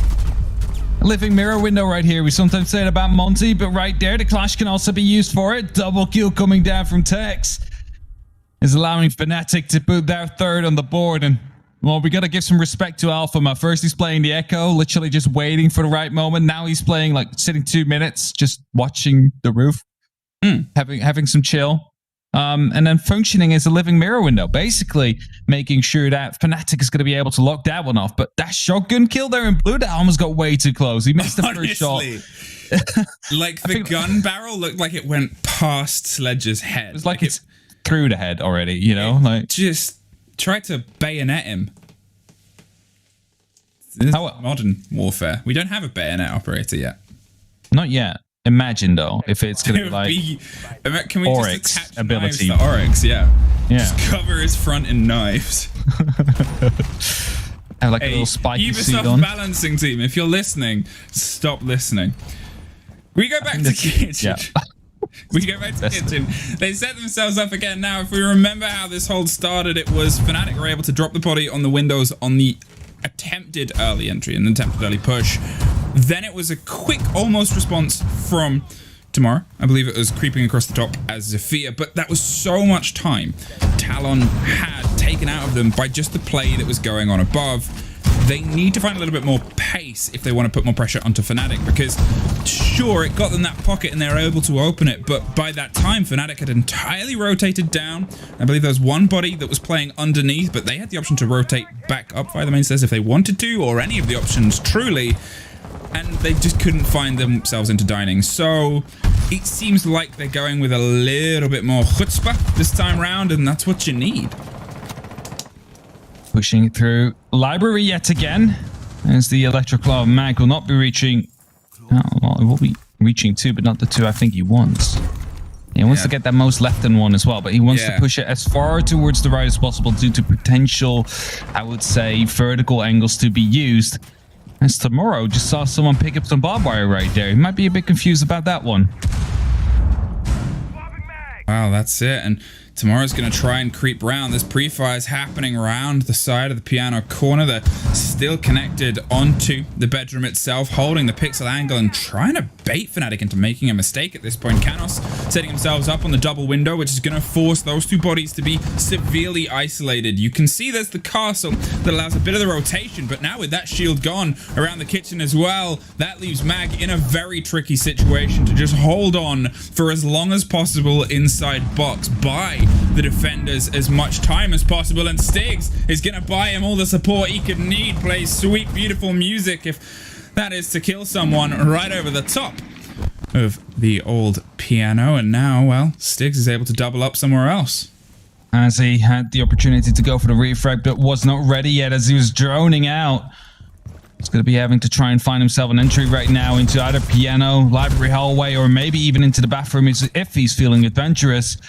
Spots out the head, but he's not going to be able to go for frag yet. And, well, it is actually being held that angle as Canis now will go down. It's Lusty to pick up that kill. He's going to be rotating up onto the stairs in Solarium, hoping to support. As Styx picks up yet another one. And Labyrinth, well, he wants to take control, but he's the last man standing in the meantime. And it all started out by hunting down Mag early on in the game. And, well, everybody literally fell around him without Mag actually having to do anything. I was going to say, you talk about how much pressure it is saving Private Mag, and, well, luckily for him, the Bright Orange Cavalry showed up and were able to kind of tally-ho themselves either side, and now, well, you're pushing a very tough angle. There's 3 different ways, and an Echo drone's making their presence known just for the hell of it. 30 seconds and 5 bodies to get through. You have the diffuser, sure, but you probably don't have much time left because he's just round the corner. Stiggs! The triple for the round, and that's the 3rd time he's found himself able to get the entry too. 3rd time for the entry, the 2nd flawless round in a row right here for Fnatic. I like how we're talking about elephants a little bit earlier on, and he's just using the elephant skin. Do you notice? I didn't, but I'm glad you pointed it out. There is. It's just he's trying to prove a point here. He's using elephants. He's trying to communicate with us. Yeah. Well, no, you hope not, because then they're watching the stream. But Talon, no, they're not. What do they need to do? Because so far, Fnatic is doing very well on their defense. We know, of course, that Talon has very well thought out setups for the defense themselves. But you do kind of want to get 3 rounds in. Well, that's no longer possible, so they're going to have to go for the next best thing, which is going to be 2. That's why they call the tactical timeout now. What do we need to do to make sure that we are going to be taking this next round, the 6th round, onto our tally? Because they need it if they want to be going to playoffs. Because Fnatic right now is in the driver's seat. Fnatic right now is only 3 rounds away of making it to playoffs. Fnatic has been really smooth sailing so far. They've kind of obviously had little bits of shaky moments, but as soon as they've started to pick themselves up into this game over the past few rounds, it's just confident. They're kind of rolling into the idea of the defense. They're setting themselves up. They haven't massively been challenged structurally, I would say, over the past few rounds, where they've been able to kind of play themselves in terms of their holds. They've been able to keep themselves very far away from the site for when the damage sort of kicks into gear. It's close shotgun angles at the bottom of blue stairs pushing up around the corner. It's playing Mag in box with all of that support and then realizing they have the upper hand and then bringing in more support, including echo drones. That's confident. And having that going into your attacks, that puts Fnatic in a really good place. Especially if they're going to be able to pick up yet another defensive round here. There will be a 1-5, and surely they will not throw that lead.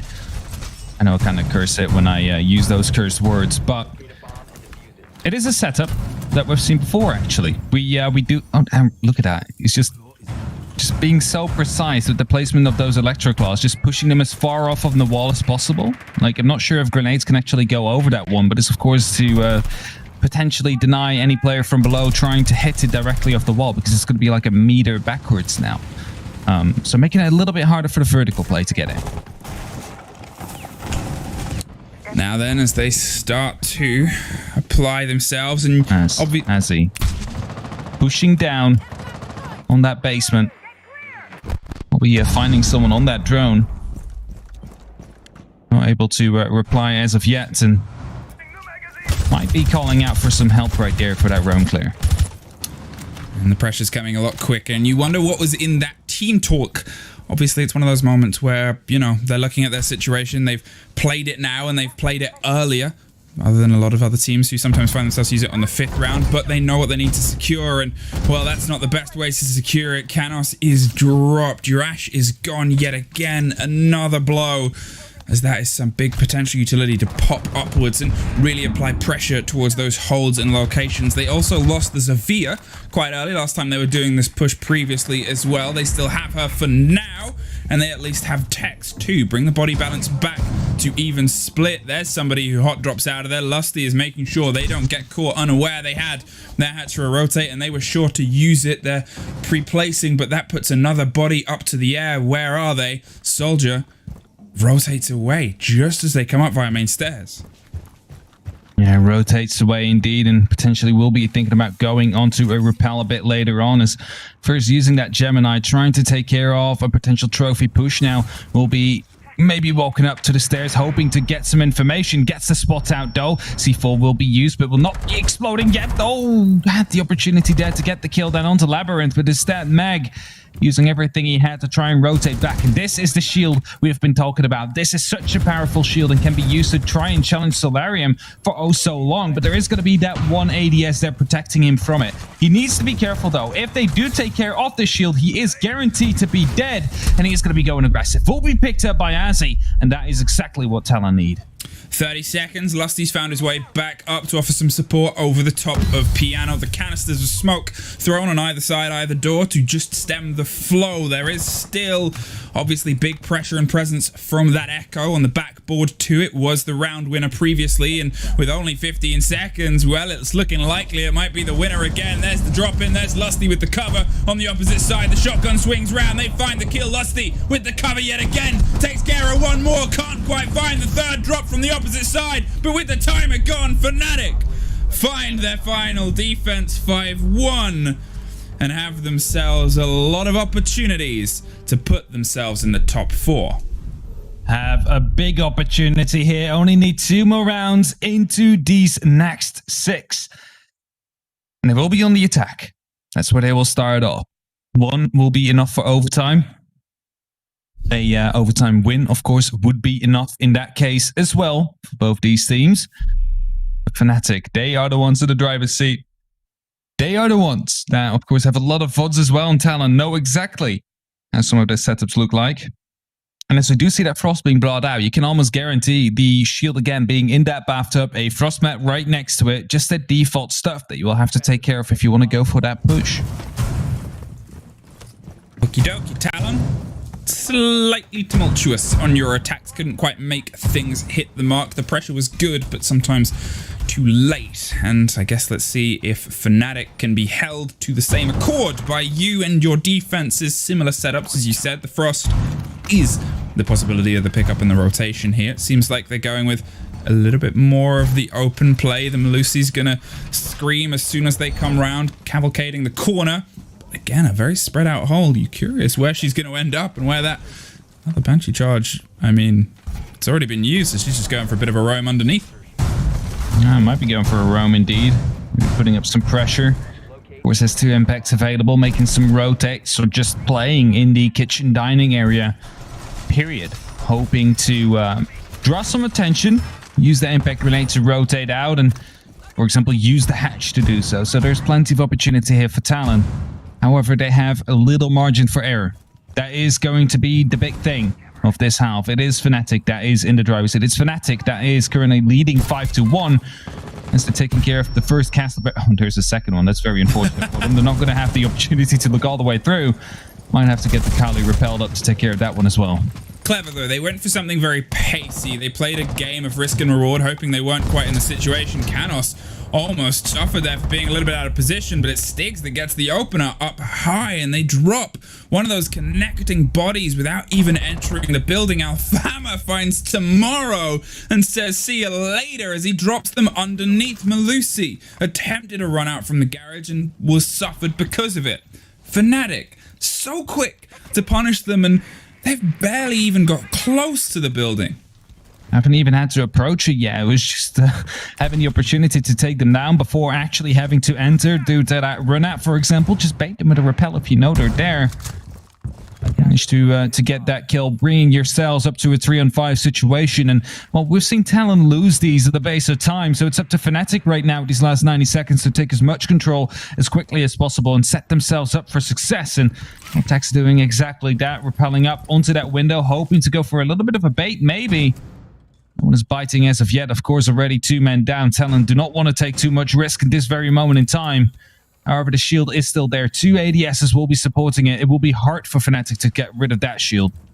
Well, they're playing with the aggro against this wall here. They're waiting to see if the sun shines on them in Solarium, but it's Iana and Lusty that's going to make sure, well, maybe a bit too bright as they blow up the cameras and give them a tougher time and a tougher eye. Pressure comes through against Lusty. They're well aware it's being watched, and even more as they just go through. Mad Dash Canos with the swing round from the bathtub gets the drop. 40 seconds left as Stiggs steps in to try and replicate what Iana could not with her replication. So Tex, what are you going to do on the window? It's actually Stiggs that gets the first drop, and now they're looking for that Jaeger, but the smoke's going to make the approach a little bit tougher. Here comes a few flashes. Here comes some more pressure. No frags. They've just got to do it with a gun dropped by a frost map, but only Labyrinth left to try to weave them through all the many holes and possibilities and chances. Doesn't quite see the catch. There's the drop on the diffuser, but there's the call of where they are. There's a buck, and there's Fnatic on map point. Mag there trying to knife the window as he jumped in, and due to that, had no opportunity of shooting the frost mat. Got down, but in the end it didn't matter. Managed to find one. Buck instantly sweeping around right there, making sure that there was no way out for the mute. With that, Fnatic find themselves up onto match point, and it's not just 1 match point, Fluke. It is going to be 5 match points, and one of them needs to be used. And if one of them gets used, it is going to be playoffs for Fnatic. And then after such a poor start of the season, where they were constantly at the bottom of the table, and after APAC 2020, of course, not having the best of seasons yet, also just coming shy of majors time and time again, they would finally be making it back. They would finally be making it into the playoffs, having the opportunity to fight for these SI points, like many might have hoped to see at the start of last year.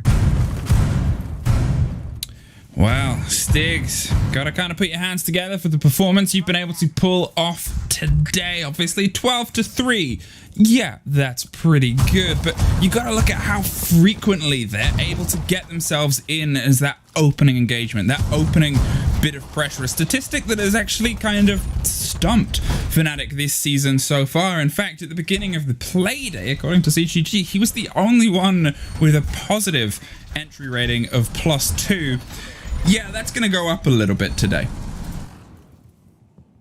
That is going to go up quite a bit right now, because the 12-on-3 definitely a good showing for him. If not the best we've seen so far throughout this entire stage. And, well, Talon, they really must be feeling it right now. They're completely being disassembled by Fnatic, and no matter what they've brought, the entry kills always seem to be sailing into Fnatic's way. And now they need to make sure that they are literally flawless. A overtime win is still enough. It's not like we've seen with Damwon Kia that they needed the full 3 points to be making it into the playoffs. Just beat Fnatic. That's all you're required to do. And the same goes for Fnatic. Just beat Talon. Well, it's been so calm and confident so far, and steady droning is going to make sure they keep up that pace and pressure, not letting Talon have any moments to breathe. Stigs might find yet another entry stat here. Will it go his way? It does, and that is one more to add to the tally. 5 times he has been able to get that first kill, only suffering once against it, and only twice have Talon been able to get that entry stat, and that is par for the course for today. I said it might be a close game, but Fnatic, they're making sure it isn't. Look at this quick mid-game read, by the way. They realize the fact that they're not going to be coming down from Solarium. So what the Frost is doing now is quickly relocating that shield. The Jaeger actually relocating those ADS charges just to be ready for the potential Fnatic push to come in. There's 90 seconds left on the clock. They have reused their utility. This might be what they need to win this round. Suddenly, everything has changed on the side. The Fnatic will need to adapt to this yet again with little time left. Well, pressure is coming down into box. As we can hear, they actually spray wildly through the smoke to drop it. Another grenade bounces round, catches none of the utility. It looks like a Selma was able to pop off on one side, with the other getting the double on the straight entry into box. The drones go through, but it's a lot of angles and danger, and well, Talon are making sure that their presence is known, pulling back slowly and steadily to a little bit of a safer angle. Labyrinth has the drop from range, the last standing before, but this could be a big moment. The drone goes round first, though, and it stings! Skeleton keyed his way through the man! Seem to be well aware of the fact that a flank was coming in. Quickly shuts him down, and his text now opens up the window. Is going to be able to find a kill himself as well. Soldier finds a response. Canis will do so as well, and Stigs now needs to push in. He needs to clean up. Gets the first, knows where the second is. Is the last man standing. It's Soldier right behind the piano, but it will not last. It's Stex to get the kill. It's Fnatic to go to playoffs yet once again. It's been a while. Throughout the entirety of APAC 2020, they weren't able to make it happen. And now, finally again, they live and they go to playoffs. Everything was orange and black today, and I think it's one of those things where we probably want to fade to black on the sides of Talon. They were outplayed for a game that had the potential to be so close and so intense. Well, I mean, Fnatic overall, they were in control of the pace, but you gotta give credit to Stigs for what was a monumental showing when they needed it most. Gonna talk about the confidence as well of just peeking with the skeleton key up onto the main stairs, knowing one was there, and just using the breaching tool to, well, open yourselves up into that round and allow yourselves to just snowball onto the site right after.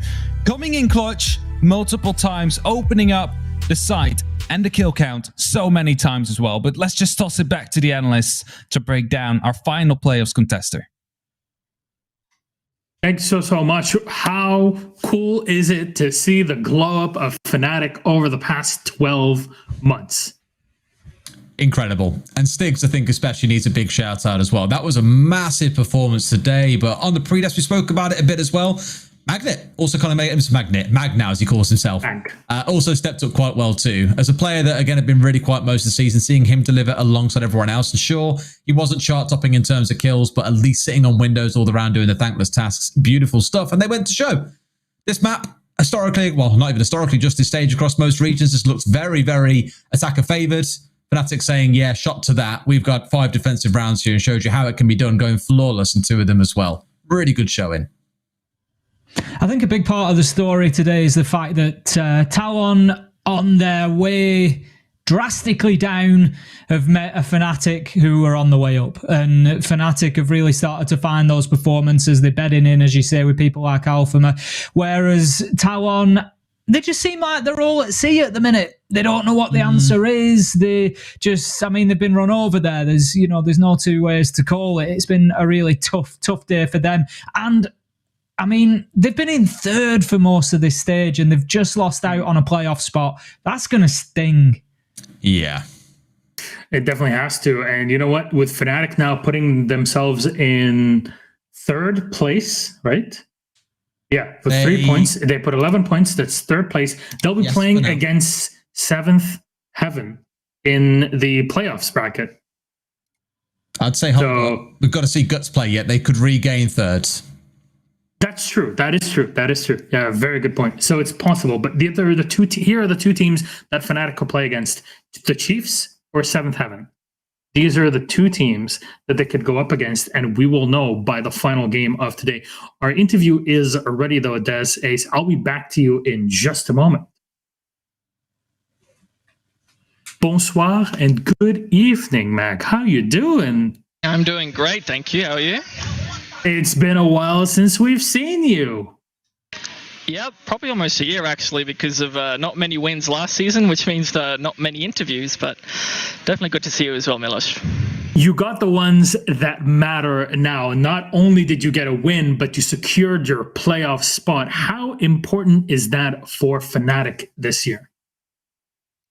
It means everything. It means Texas long neck can be in the back of my interview. It also means that we're getting some invitational points on the board. We didn't get 1 single point last year, and the 6 invitationals, all that matters in the big scheme of things. But definitely feels really good to get to playoffs.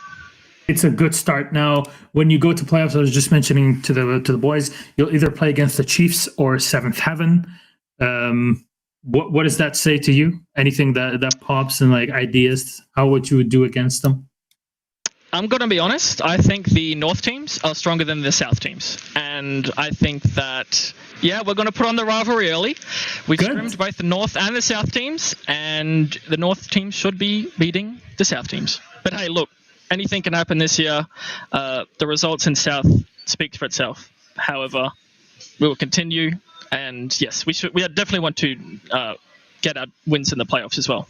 I mean, I definitely expect it with APAC North. I don't want Dev Marta to have the final laugh at the end of the playoffs. So there's a lot of pressure on North's back, at least a lot of it put down from the talent team itself. Now, we talked to Alphama on Wednesday, and he was explaining, why he was brought in from the coach point of view and everything. But can you talk to me, as I guess captain of the team, the face of the team for a lot of people, what was going on in 2020 and what you needed to be changed in 21 to get to where you are today? I think 2 main things. One is definitely our mental side of the game. We started definitely to use the ping as an excuse way too often. But now that we're in better playing conditions, we can see mistakes and we just keep moving forward. And with Mr. Worldwide, as we know, Alphama, he has been a great addition to the team. It has been very fun teaching him how, well, not even teaching him how APAC plays the game, but every single scrim, it's always like, oh my god, what is happening? And it's just been, a lot of fun for him to experience how APAC plays a game, because it's very different to step-by-step NA. But yeah, we're very grateful for Leo and the insight he has on the game, and we've sort of just mushed it together with our APAC knowledge, and it's actually working out very well right now, which is really great to see. Good. And of course, even Leo was talking about this on Wednesday that Fnatic invested in all of you to move to Perth. Of course, your preparation was to go to Japan in 2020. Unfortunately, 2020 happened and that wasn't the case. So how important was it for your own performance and mental health as a team to be able to move together in Perth? So interacting with our teammates in real life compared to just online is makes a huge difference. The quality of practice, the efficiency of practice when everyone is doing everything together and are on the same schedule, you know, not 12 hours difference to how Leo used to be, or even, you know, a couple hours different to us is just phenomenal.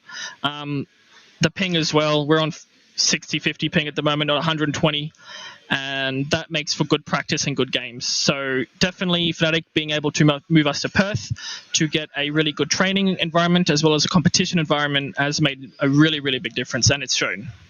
Now, of course, we talked about this so much over the past year, but your plans are to move into Japan.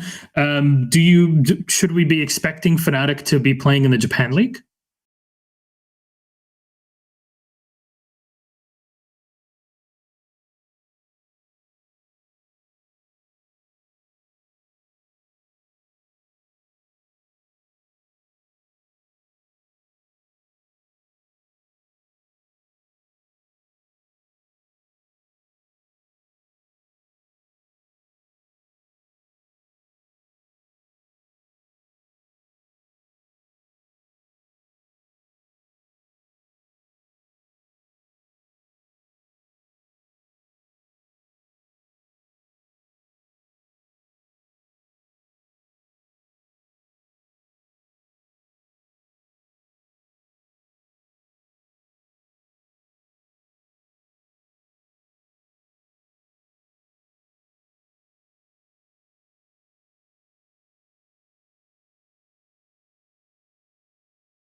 Cyclops Athlete Gaming versus Cloud9 coming in just a few minutes. Welcome, it's Jess and Fluke on here. I love the hair, by the way, girls. It's also wonderful and flowy. I could never get a head of hair like that.